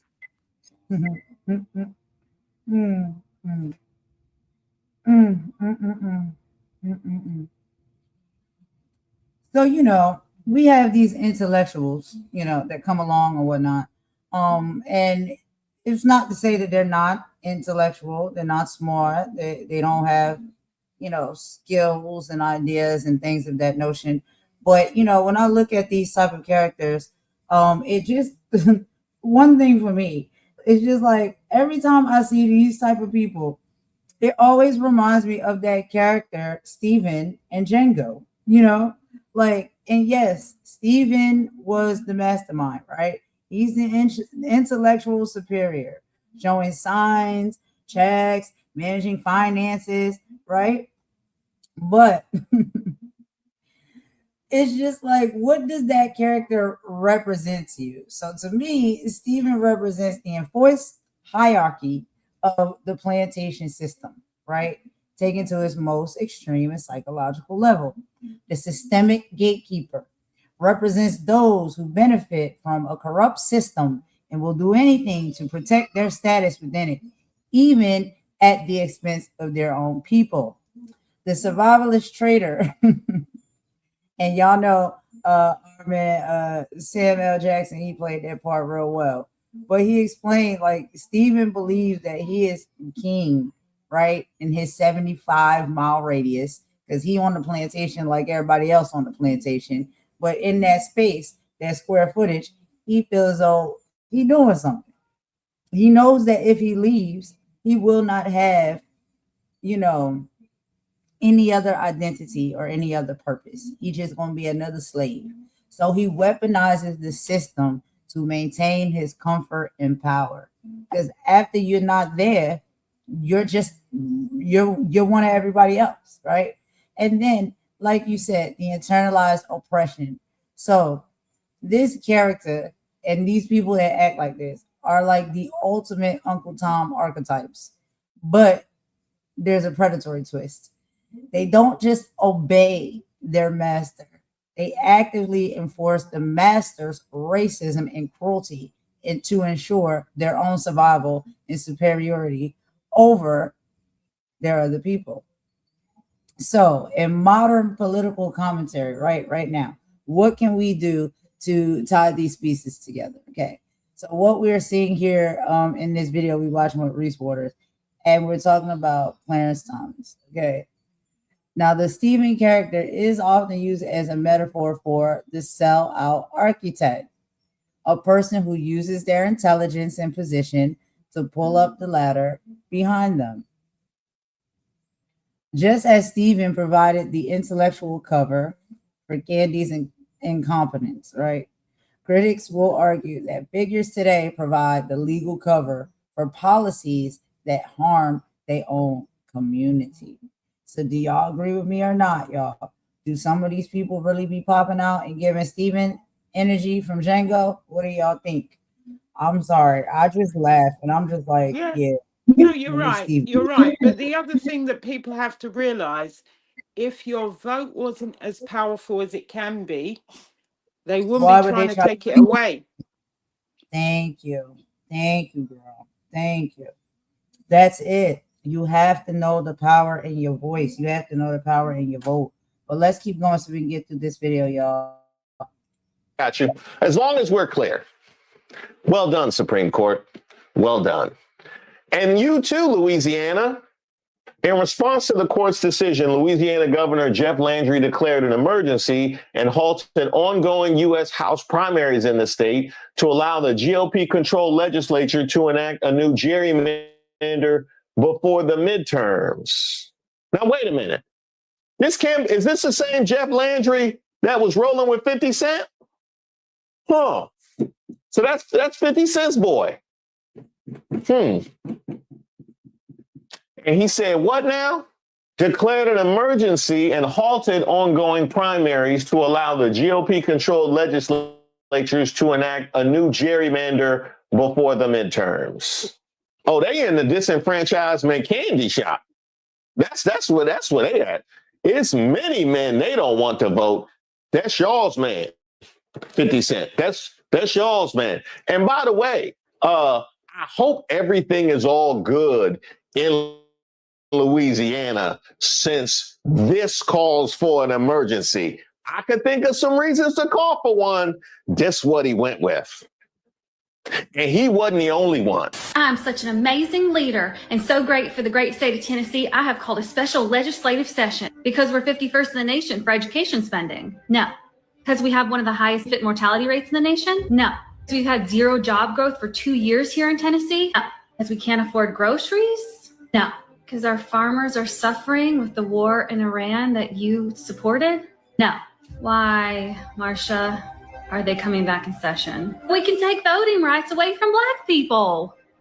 Beyond Louisiana, the ruling has also triggered an onrush of Republican redistricting efforts in Alabama, Mississippi, South Carolina, and Tennessee, all of which were aimed at wiping out Black political power. And if you can't wipe out the power of the vote, well, I guess you just got to halt the vote now, don't you? Republican U.S. Senate hopeful Mike Rogers said recently he wants off-duty or retired police officers to be recruited as poll watchers in Detroit, a move that would revive a strategy historically used to scare or intimidate voters of color.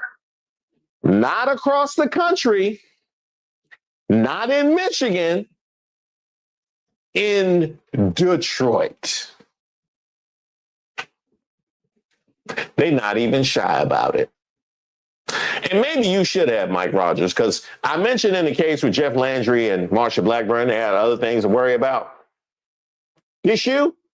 6 weeks ago, Republican Mike Rogers looked Michigan voters in the eye and told them, don't worry about gas prices. So let's check in.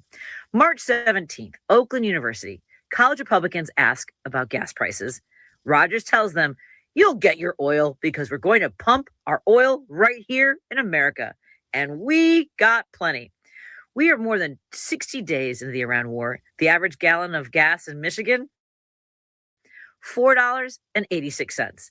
On March 1st, the day after the war started, it was $2.99, which is a 62% increase in 2 months. Yes, there is an Indiana refinery outage, adding fuel to the fire. But we know the underlying pressure is the Strait of Hormuz and more than 60 days of war. Rogers told voters not to worry about.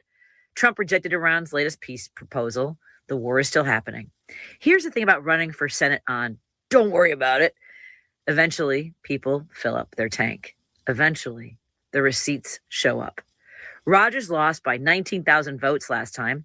At $4.86 a gallon, that math is going to get worse fast. This is the kind of story that shapes elections, and it's the kind of story that Heartland Signal is here to report.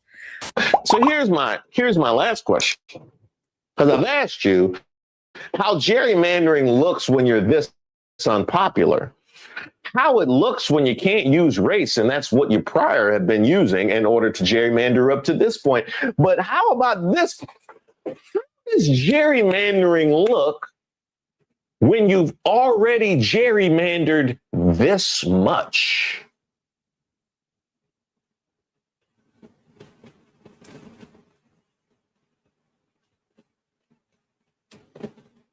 And you can't count on those red votes like you used to.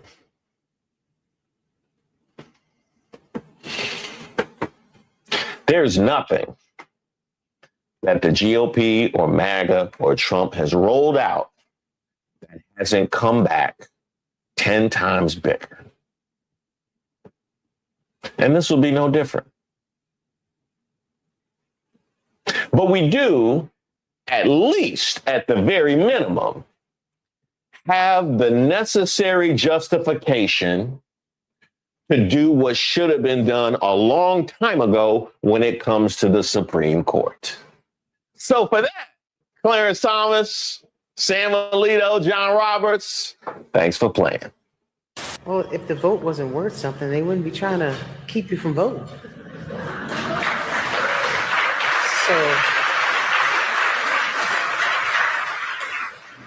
I feel the same way about womanhood. If we weren't so powerful, there wouldn't be such a push to keep us in a place.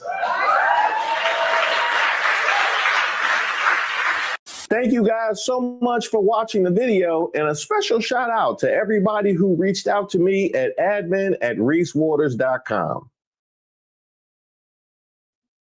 All right, y'all. That was a good one, okay? That was really, really good. I love Reese Waters. He breaks stuff down so well. I love his little inserts he puts in there. But I think, y'all, we've basically said all that needs to be said when it comes to this gerrymandering, when it comes to talking about Clarence Thomas, when it comes to talking about the Connery and the Stevens of the Django's. We already see it for what it is. We know how these people get down and how they do. So it ain't really too much more to talk about when it comes to that. It's unfortunate we got these people in these seats and these positions that they hold and they move and operate like this, but it's all right. It's all right. We're going to fight back. We'll get to the finish line. Don't worry about it. But we're going to go ahead and take a quick song break. After we come back from the song break, child, of course, you know we got to talk about Trump.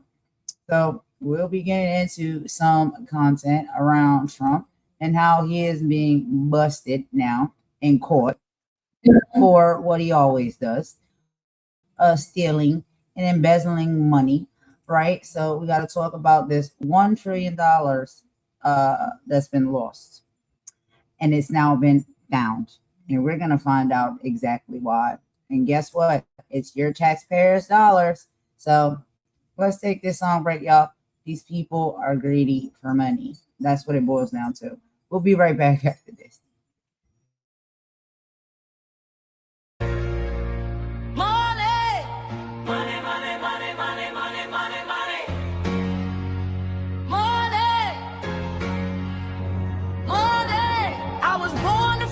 Yeah, I'm chasing the check, but the weight of the world is a chain on my neck. Money, money, money, money, money, money, money, money, money, money, money, money, money, money. Yeah, check the clock, check the pace, check the greed. Everybody sprinting just to get what they need. They don't care about the person, they don't care about the heart. Just a number on a ledger trying to tear the soul apart. Getting paid by the hour, yeah, they stacking up the stress. Why the people at the bottom try to clean up the mess? It's a cycle, it's a system, it's a cold-blooded race. They'll look you in the eye while they try to take your space. For love of the trading our time for a flick of light. They'll sell the truth just to get the pay. Doesn't matter who you are, they're gonna look the other way. For that lean green, mean green. The hustle's got us on our knees.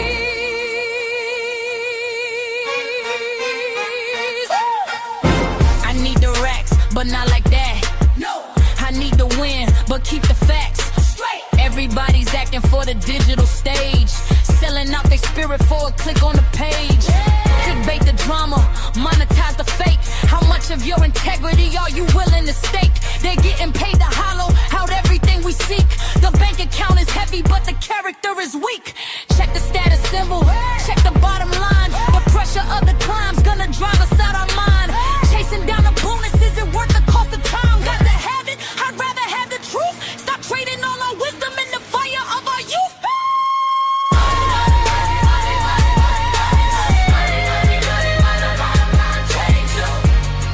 Don't be a ghost for a paycheck. Stay real for the people.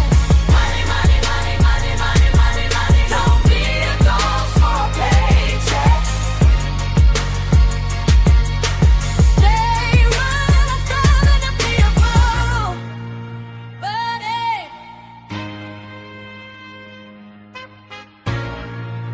Buddy.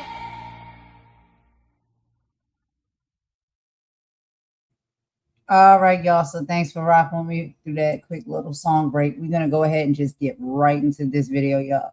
So as you can see, Trump gets busted as $1 trillion that was lost has now been found. Let's see where they found it.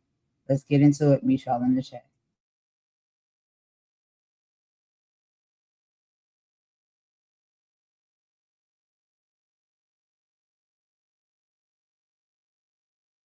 Donald Trump is panicking as his $1 trillion scam has been exposed, and now his disgusting regime is threatening criminal penalties against anyone who exposes it, saying that this $1 trillion number was detailed during classified briefings, and therefore, if you talk about it, you're violating the classified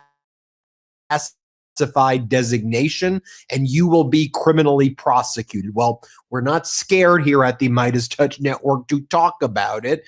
And hat tip to Senator Mark Kelly, who talked about this $1 trillion scam, but also hat tip to some important economists who are out there calling it out as well. So let's talk about the facts, folks. So the war against Iran only cost $25 billion. That's what they said, which, by the way, is a lot of damn money, $25 billion.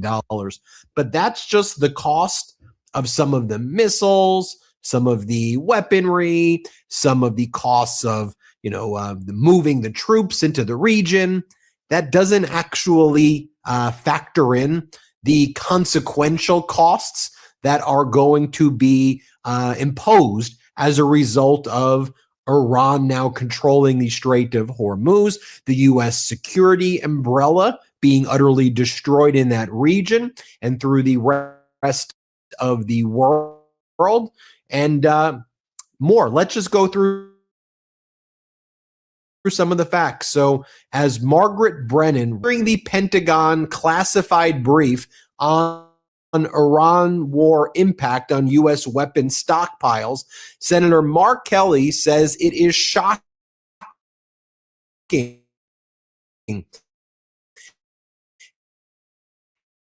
how deep we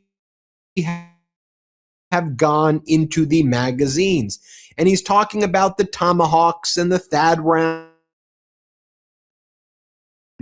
If we are in any other conflict right now, we really don't have the weapons that we did when this war started.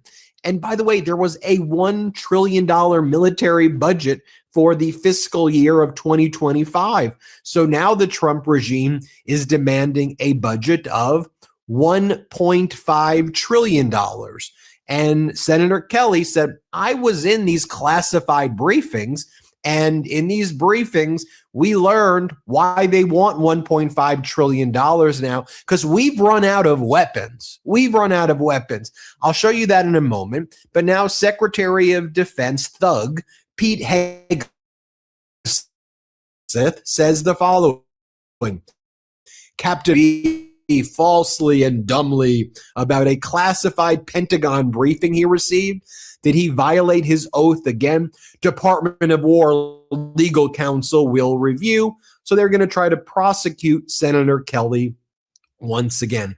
Ryan Grimm over at Dropsite writes, $1 trillion defense budget, and we're almost out of ammo in like 40 days. So the answer is to up it to $1.5 trillion. When you just take a look at Donald Trump's life and you see why he's gone bankrupt over and over again, heck, don't even look at his deep past where not too long ago where he's bankrupted this casino and that casino and this business and that business and this company's gone out of business. We could just talk about the report I did over the weekend on Donald Trump's Trump Media Company, which lost in the first quarter close to $406 million and only made $870,000 in revenue in one quarter. That's like his main business at this point, Trump Media. And in my opinion, it is an utter failure. And if you just look at the things he's doing, like the reflecting pool, right?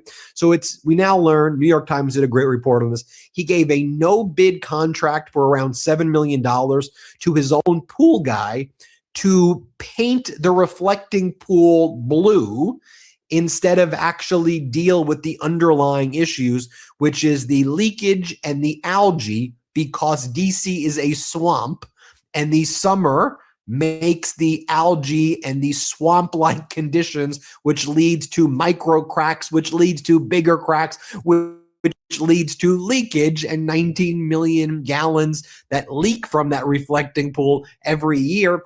Painting it blue doesn't solve the problem. It actually accentuates the problem because now you see the algae more, and with the heat, it's going to result in more of the problem being caused because that blue is going to attract the sun and it's going to create more problems. It's so obvious. When he was doing the casino thing in Atlantic City, it's like, if you take on this much debt and build 3 casinos next to each other, of course they're going to go bankrupt. And there are whistleblowers saying it. And when there were all these whistleblowers, Donald Trump attacked them and sued them and all of that. And in the end, the whistleblowers were right.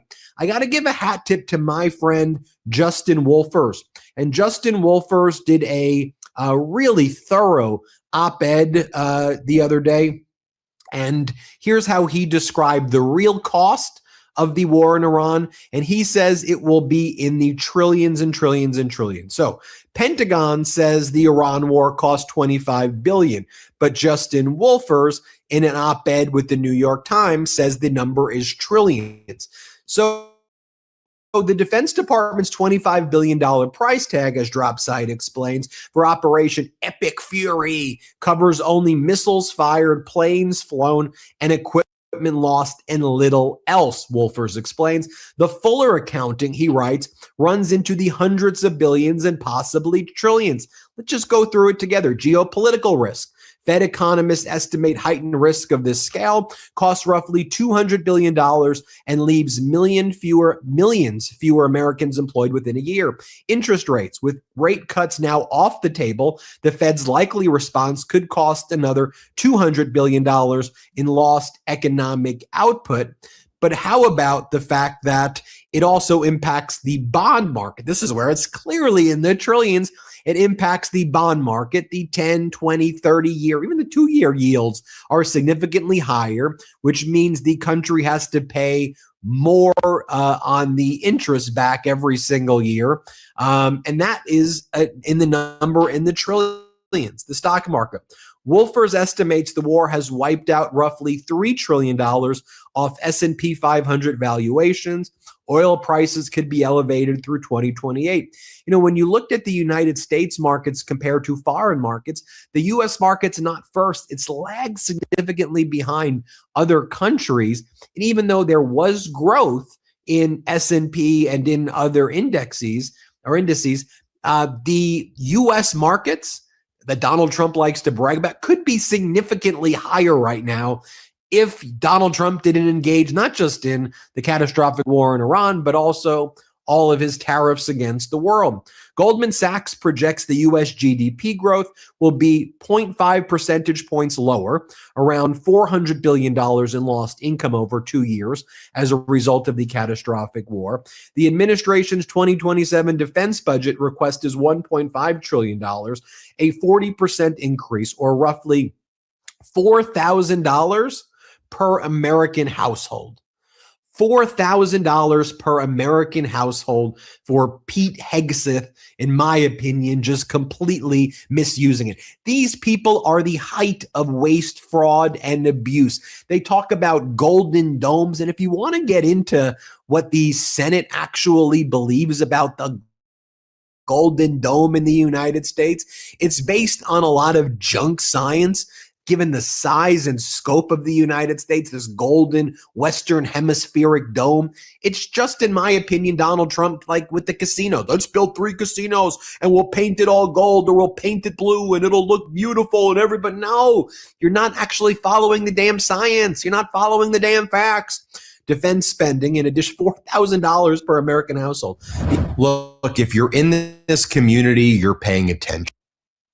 All right, so we'll go ahead and take a quick commentary break right here, y'all. He's just about to get into a advertisement, and we'll move past that in just a moment. Imani, go ahead. You can lead, bro.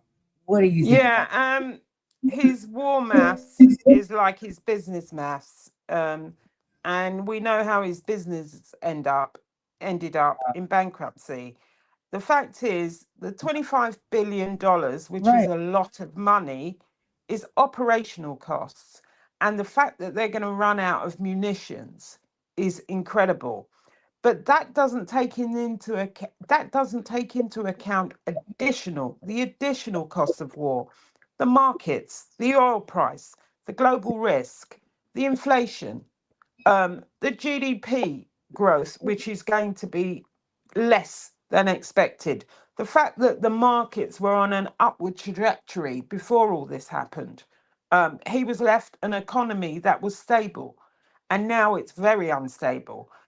This, and not only that, you're not talking about just now, you're talking about projections going forward in years.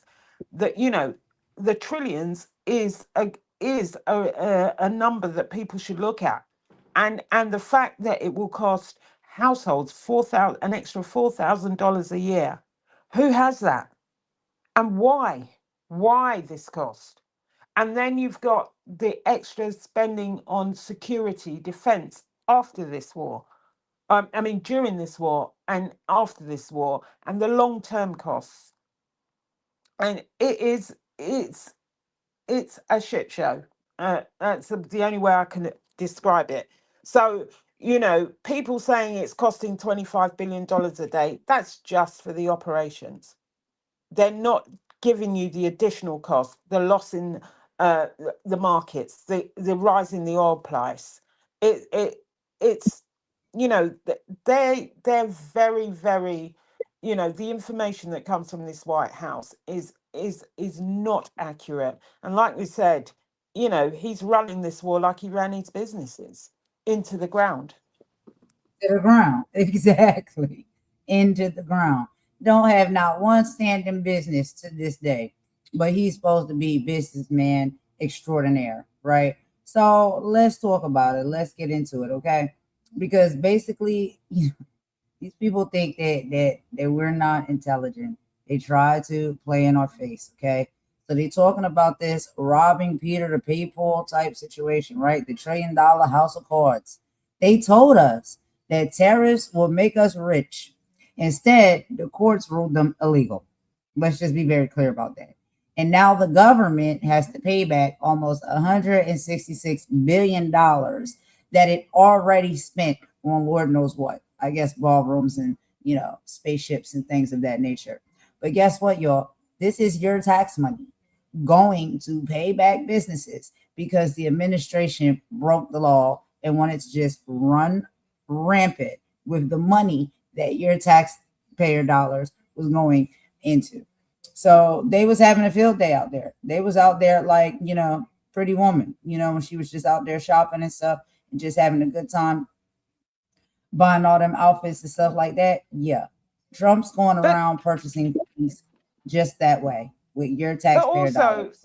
Another thing is tariffs are not, you know, tariffs is not money that comes into the government. Tariffs are a tax on the consumer, because if someone has to pay a tariff to import goods, they put that in the price you pay for your goods. So all that happens is the consumer pays for that tariff because the prices go up. So if a television that comes from China has a tariff on it, all the manufacturer does is increase the price that you pay to account for the tariff. It's a tax on the consumer. It was never money that the government gains. You're going to pay on the front end and the back end. They just don't tell you that. They don't, you know, they want to paint people a picture like, yo, I'm doing all of these things and it's going to benefit you. You're going to be good. You're going to be great. This is why I'm doing it. We're going to make America great again. Yeah, okay. Right. While robbing America is what you're doing. We need to talk about the crypto trap. Y'all heard about this. So Trump media is valued at billions, so they say. But it only made $900,000 last quarter. Where is the rest of the money? It's tied up in crypto markets that just lost $1 trillion. They are gambling with the economy and they're losing bad, right? And then we have to talk about malleable accounting. The court literally used the word malleable to describe how the administration is twisting the law to collect money. When a judge says your math is malleable, that's a polite way of saying it's a scam. So, child, we got the government out here scamming us. We can't hide. Where do we go? Where do you run? Where do you hide? Everybody's out here scamming. Even the government. This is crazy. Well, this administration that is happened to be placed within our government at this time. But yeah, they're scamming us. But go ahead, Ben. Tell us some more. We're almost through with this video, y'all. You know what's happening, and a lot of what's happening, it's directly affecting your Medicare. Plans are being discontinued, premiums are going up, and the broker you might have talked to probably pushing Medicare Advantage plans, even if they aren't right for you. That's why I want you to know about Chapter. They're the only advisors who compare every Medicare plan in the country. Thousands of people from this community have already used them. One viewer, Kevin in Florida, is saving $2,100 Budget Director Russell Vogt was asked by Congress for a war cost figure in April, and he said, I don't even have a ballpark for you. All right, well, Senator Mark Kelly was on the morning shows yesterday, and here's what he told Face the Nation about the $1.5 trillion defense budget request. He says it's outrageous, and he's not supporting it. Let's play this clip. But when it comes to making America ready to defend our allies and ourselves, does what you described basically make it impossible for a Democrat like yourself to say no to that request from the White House for $1.5 trillion in defense spending? Well, first of all, let me just back up a second. Things like this, nothing is inevitable. There are always other options. During the Obama administration, the Iran deal, the JCPOA kept the enrichment at a lower level. Donald Trump tore that up. That's the reason we're here. But this also was not inevitable. There were other things that we could do. The $1.5 trillion request from this administration, it's outrageous. When I got to the Senate 5.5 years ago, the defense budget was just over $700 billion. Now they're asking for twice as much money. It's nearly the amount that the rest of the world pays for its defense. So and as I pointed out in that, hearing, there's stuff in there like Golden Dome. The physics on that stuff is really, really hard. I'm very confident we're going to spend a lot of money and we're going to get a system that doesn't work. There are other things in there we do not need. I mean, they need to submit a defense budget that makes sense for the moment we're in. Okay, sounds like you're saying no on that. And then you had Mark Kelly talking about what he heard in these briefings about our missile stockpile, our ammunition being obliterated, and how America's not prepared if there's another, and this is one of the reasons that Trump, if there's another outbreak of hostilities there or a war abroad, right? I mean, this is one of the reasons that Donald Trump wants to be Mr. Keyboard Warrior and say, oh, we're going to obliterate you, we're going to survive into the Stone Age. I mean, go back and look at some of Donald Trump's posts. If you don't make a deal in 48 hours, I'm unleashing hell, you know, all of that stuff that he's posting. But here's the facts. And now the Trump regime wants to prosecute Kelly. And who knows, are they going to go after Wolfers? Who else are they going to go after? Here, let's play this clip right here. Yes, Margaret, we have. We've been tracking it. A number of times we've been briefed by the Pentagon on specific munitions. Actually, it's been pretty detailed on Tomahawks, ATACMS, SM-3s, THAAD rounds, Patriot rounds, so those interceptor rounds to defend ourselves. And the numbers are, I think it's fair to say it's shocking, how deep we have gone into these magazines, because this president got our country into this without a strategic goal, without a plan, without a timeline. And because of that, we've expended a lot of munitions. And that means the American people are less safe. Whether it's a conflict in the Western Pacific with China or somewhere else in the world, the munitions are depleted. You may have seen me ask the Secretary of Defense this question about how long it's going to take to replenish. We're talking about years. Now, I'll remind you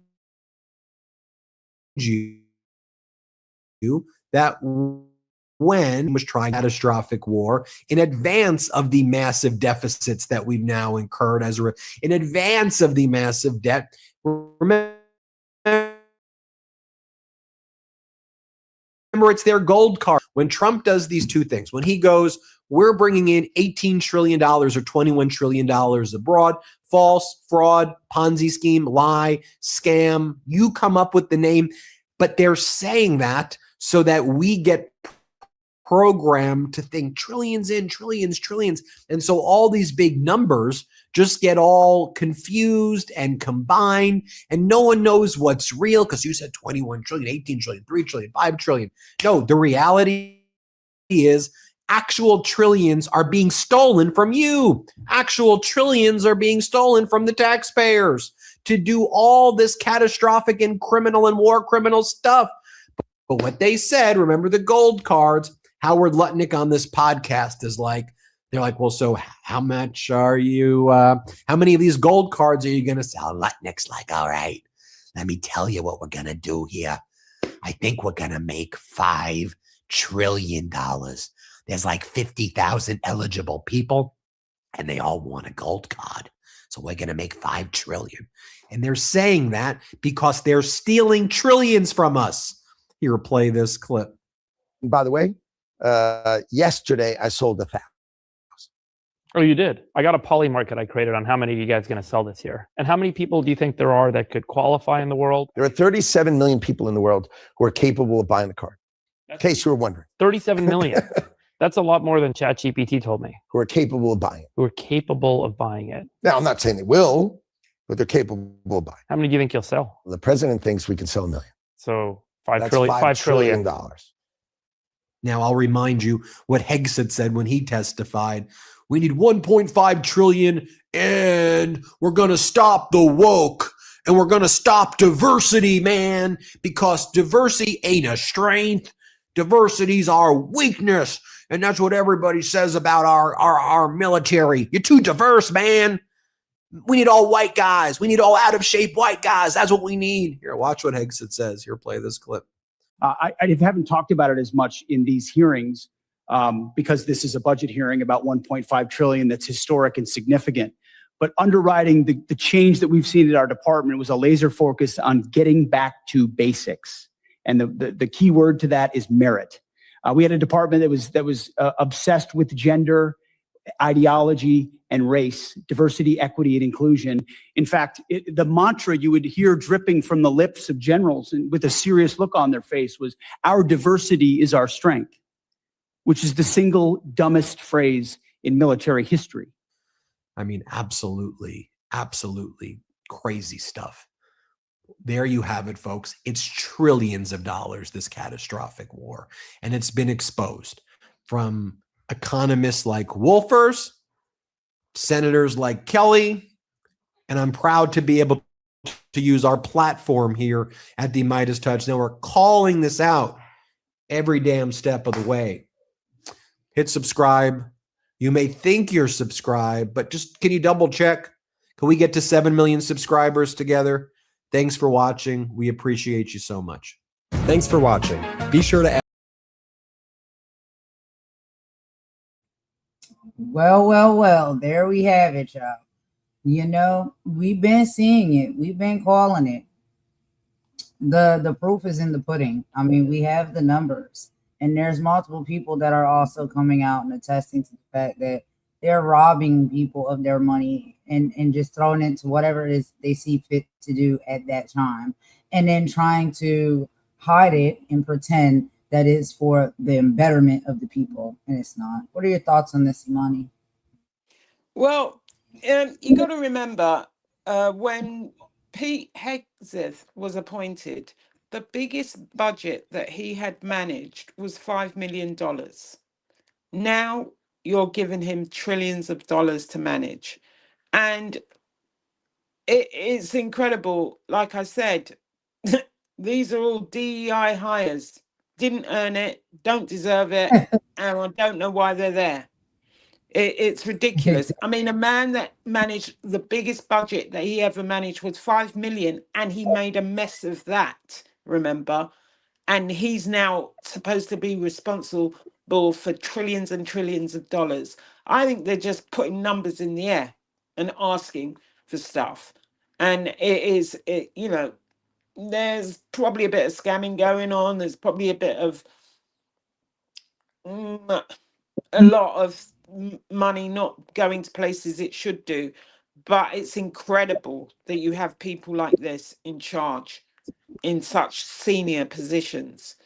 I don't even know. I don't even know what to say about it. Don't even know. I'm telling you. All I know is, you know, when you see what it is, or what they say, if it looked like a duck and it quacked like a duck, it's a duck. And look, for the life of me, I don't even know why so many people still are supporting and not even seeing the truth of what is really happening within this administration. I mean, everything that we went through today all stems from this administration, how it moves and it operates. And none of it is good. None of it is good. There's no good anywhere to be found. Okay, so, I mean, how much more do you need to hear? How much more do you need to know? But anyway, so remember that one big beautiful bill? It's not turning out to be so big and beautiful, okay? Because the math for the average family tells an extremely different story. There's been a middle class hike. In 2026, while the wealthiest 1% are seeing a $1 trillion tax cut over the next decade, middle income Americans are seeing their taxes go up by an average of $900. Again, we got to talk about these scams because people are running them behind the tariff. Despite the court's ruling the tariffs illegal, the administration is finding alternative ways to keep them in place. These aren't just taxes that are on businesses. They are passed directly to you, me, all of us at the grocery store, at the gas pump. It is a shadow tax. It's hitting the poorest people or the people with less. Over 20% of households that, don't have the money. Those are the ones that are getting hit the hardest. The fraud crisis, yeah, we're currently losing roughly $1 trillion a year to federal fraud and waste. And how is that not a crime? While they tell you there's no money for your schools or local roads, billions are being siphoned off through malleable accounting and benefit scams that new fraud task force that was put in place by Trump is only just beginning to address. Do you think they're going to address it properly? Yeah, I don't know. When everybody's working for you and in on it, I don't think so. So here's some advice for taxpayers. How do you protect your dollars? You can't control what the DOJ does necessarily at this point. Remember, we got to get out to the polls. We got to vote. We got to be more present. But you can control your own front door. Here is how you stop them from siphoning your hard-earned money. Number one, file early when it comes to your taxes to beat identity thieves. Tax identity theft is rampant in 2026. Scammers will use your social security number to file a fake return and steal your refund. The sooner you file, the less time they have to pretend to be you. Get an IRS identity protection PIN, IP PIN. This is a 6-digit number that only you and the IRS know. Even if a scammer has your social security number, they can't file a return without this code. It's the single best way to lock down your tax profile. And audit your shadow taxes. Look at your bills. With the new tariff structures, many service providers are adding regulatory fees that are just ways to pass their tax hikes on to you. Challenge these fees where you can. Ask questions. Don't just pay. We don't want ourselves to be victims, okay? Because these people out here committing crimes. But anyway, that is allegedly. The system is very much upside down. That's why we come and we tell you about things on these lives. So we can know what's going on, so we can be informed, and so we can be in front of it, so we don't get ran down. Just as we heard earlier, there are apps out there that you can use, right, for protection, such as Aura. They're very necessary in today's time. But other than that, y'all, I really don't have too much else to say about this. We do have 2 more topics that we weren't able to get into today, and we will actually tag those on till tomorrow's live. So we'll be talking, of course, more about Trump. Trump thinks that Obama is spying on him. We'll be talking about that. And we'll also be talking about, world leaders are now having a checkmate when it comes to Trump and the new army. So we'll get into those 2 topics on tomorrow's Political Live.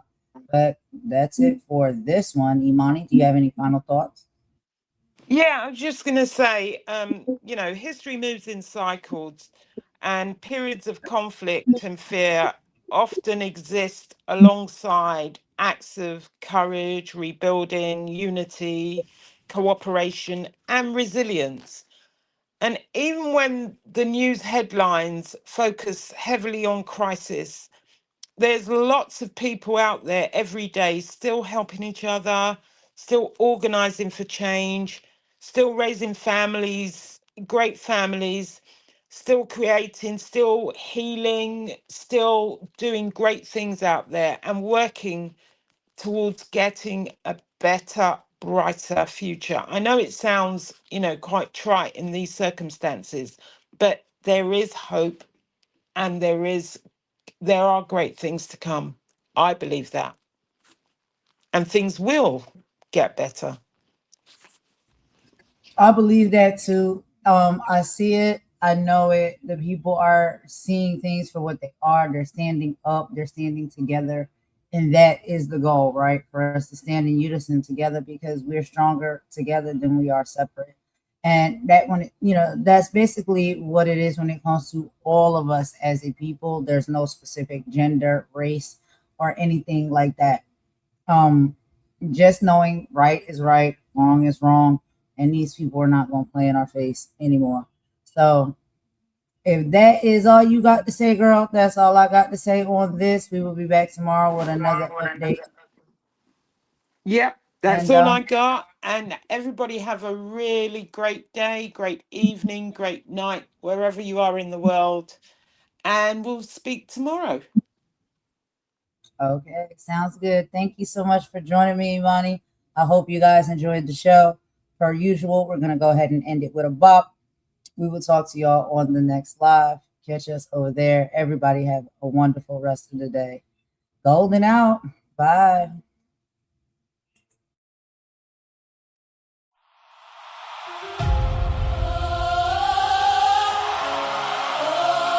They said stay distracted,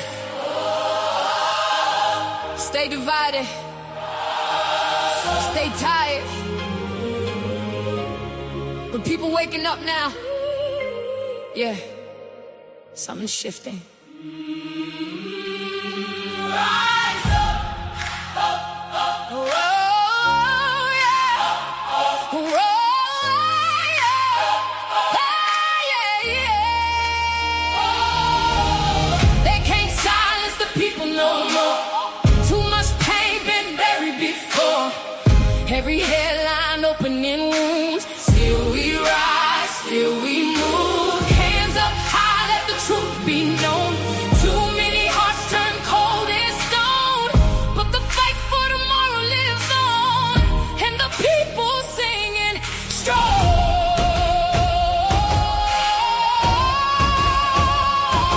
Rise up, keep pushing. We still here. We still here. Yeah. Every week another story hit the timeline. Another power play hidden in the fine lines. Everybody screaming, nobody hearing truth. Young souls losing faith in the booth. They politic pain while the cameras flash. Turn communities into hashtags. Everybody divided by design. Keep us fighting while they redraw lines. Too much noise, too much smoke in the air. Too many leaders acting like they care. But the people see the cracks now.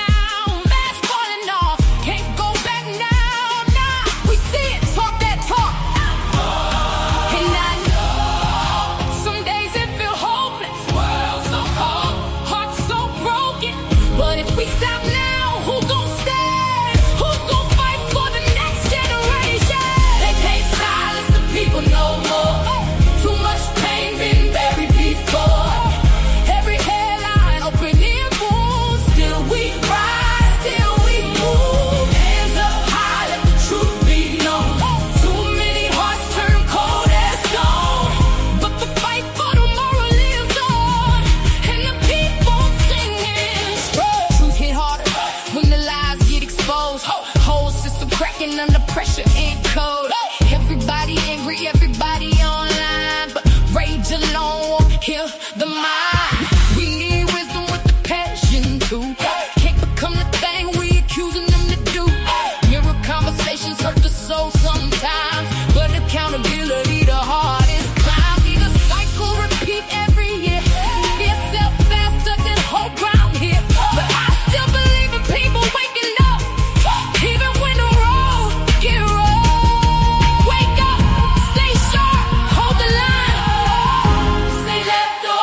this ain't left or right. It's about truth or lies. This about people trying to survive. No fear, no fear, no fear.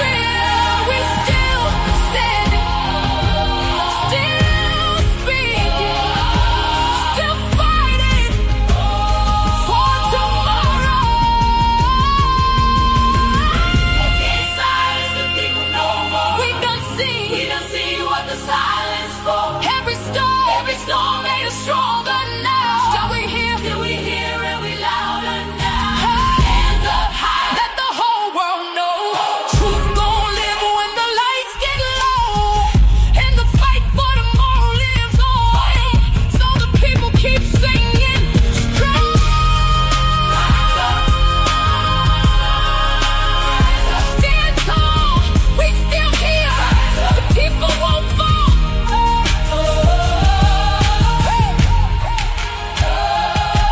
History watch. What side you gon' stand on?